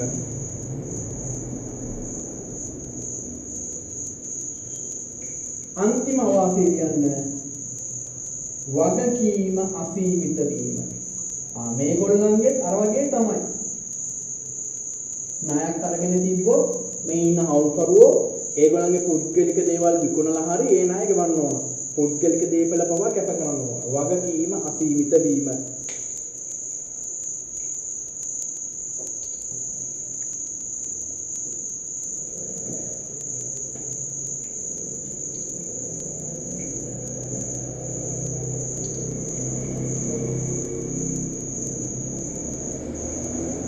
හරි. එතකොට මෙන්න මේ කියන වාසි සහවාසි තමයි පුතේ අපිට මේ ව්‍යාපාරවල දකින්න ලැබෙන්නේ. තේරෙනවද? හරි. එතකොට හවුල් ව්‍යාපාර කියන කොටසත් අපි ඉක්මනින් ඉවර කරා. ඒ කියන්නේ මේක ස්ටාර්ට් එක තමයි වෙලා ගියේ. මොකද ගොඩක් අනිපුද්ගල ව්‍යාපාරවල තියෙන දේවල්ම තමයි මෙතනදී එහෙමේ කියන තියෙන්නේ. තේන අනිපුද්ගල ව්‍යාපාරවල තිබෙන ලක්ෂණ තමයි පොඩ්ඩක් එහෙමේ ගිහලා මේ හවුල් ව්‍යාපාරවල තියෙන්නේ. ඒ නිසා තමයි මේ හවුල් ව්‍යාපාර අපි ඉක්මනින් ඉවර කරගත්තේ කොහොම හරි. තේරුණාද? හරි. හරි එතකොට අදට අපි මෙතනින් නවත්තමු. නේද? දැන් සමහර දරුවෝ ඉන්න ඒගොල්ලෝ Wi-Fi වලින් ඉන්නේ අන්තිම කාලේදී අද මේ මාසේ අන්තිම වෙද්දී Wi-Fi පැකේජ් ඉවර වෙනවා. නේද? මේ එතකොට මේ ටිකේ සීතල දවස් තියෙන්නේ කට්ටිය විදා ගන්න මාර ආසයි. හරිද? ඔන්ලයින් පන්ති ගියද අන්තිමේ කට්ටිය පැල්ල යන්න පුළුවන්. නේද? ෆිසිකල් වගේ නෙමෙයි. ෆිසිකල් ක්ලාස් එකක් නම් අන්තිම නැගිටලා යන්න වෙන්නේ. අපි ඔන්ලයින් එකේදී මුකුත් නැහැ. ඔක්කොම එකපාර ලීව් කියන බටන් එක දුන්නා ගියා නිදාගත්ත පොරවගත්තා. හරිද? ඉතින් මේකේ තියෙන විශේෂත්වය ඔන්ලයින් එකේ ඒකයි ඔයගලන්ට පොඩ්ඩක් වාසියි. නේද? අනිත් වෙලාවට සමහර අය ඉන්නවා කැමරාවත් ඕෆ් කරගෙන මයික් එකත් ඕෆ් කරගෙන ළමයාගෙන් ප්‍රශ්න අහපුවම ළමයා නෑ එහා පැත්තේ. ඌ වෙන මොකක්ද මන්ද වෙලා. ඌ ෆෝන් එක ගාවත් නෑ. හරි. ඉතින් පුතේ මේ විදිහට තමයි අපේ කොමර්ස් පන්ති වැඩ ටික වෙන්නේ. ඔයගලන්ට අද පන්තියේ රෙකෝඩින් එක හෙට නරඹන්න පුළුවන්. මම හෙට අප්ලෝඩ් කරනවා මගේ YouTube එකේ. හරිද? හෙට මම try කරන්න අප්ලෝඩ් කරන්න YouTube එකේ. එතකොට ඔයගලන්ට YouTube එකේ බලලා මොකක් හරි මග හැරෙනවා නම් අන්න ඒක ඔයගලන්ට නෝට් ටික සම්පූර්ණ කරගන්න පුළුවන්. හරි. එහෙනම් අද අපි පන්තිය මෙතනින් නවත්තමු. හැමෝටම එන මුලින් ඉඳලා අන්තිමට මෙතන හිටපු හැමෝටම උනන්දුවෙන් හිටපු හැමෝම ගොඩක් හොඳයි. ඔය උනන්දුව හැමදාම තියාගන්න. නැ හැමෝටම ජෙස්පීටයි බුදුසරණයි හැමෝම පරිස්සමෙන් ඉන්න. God bless.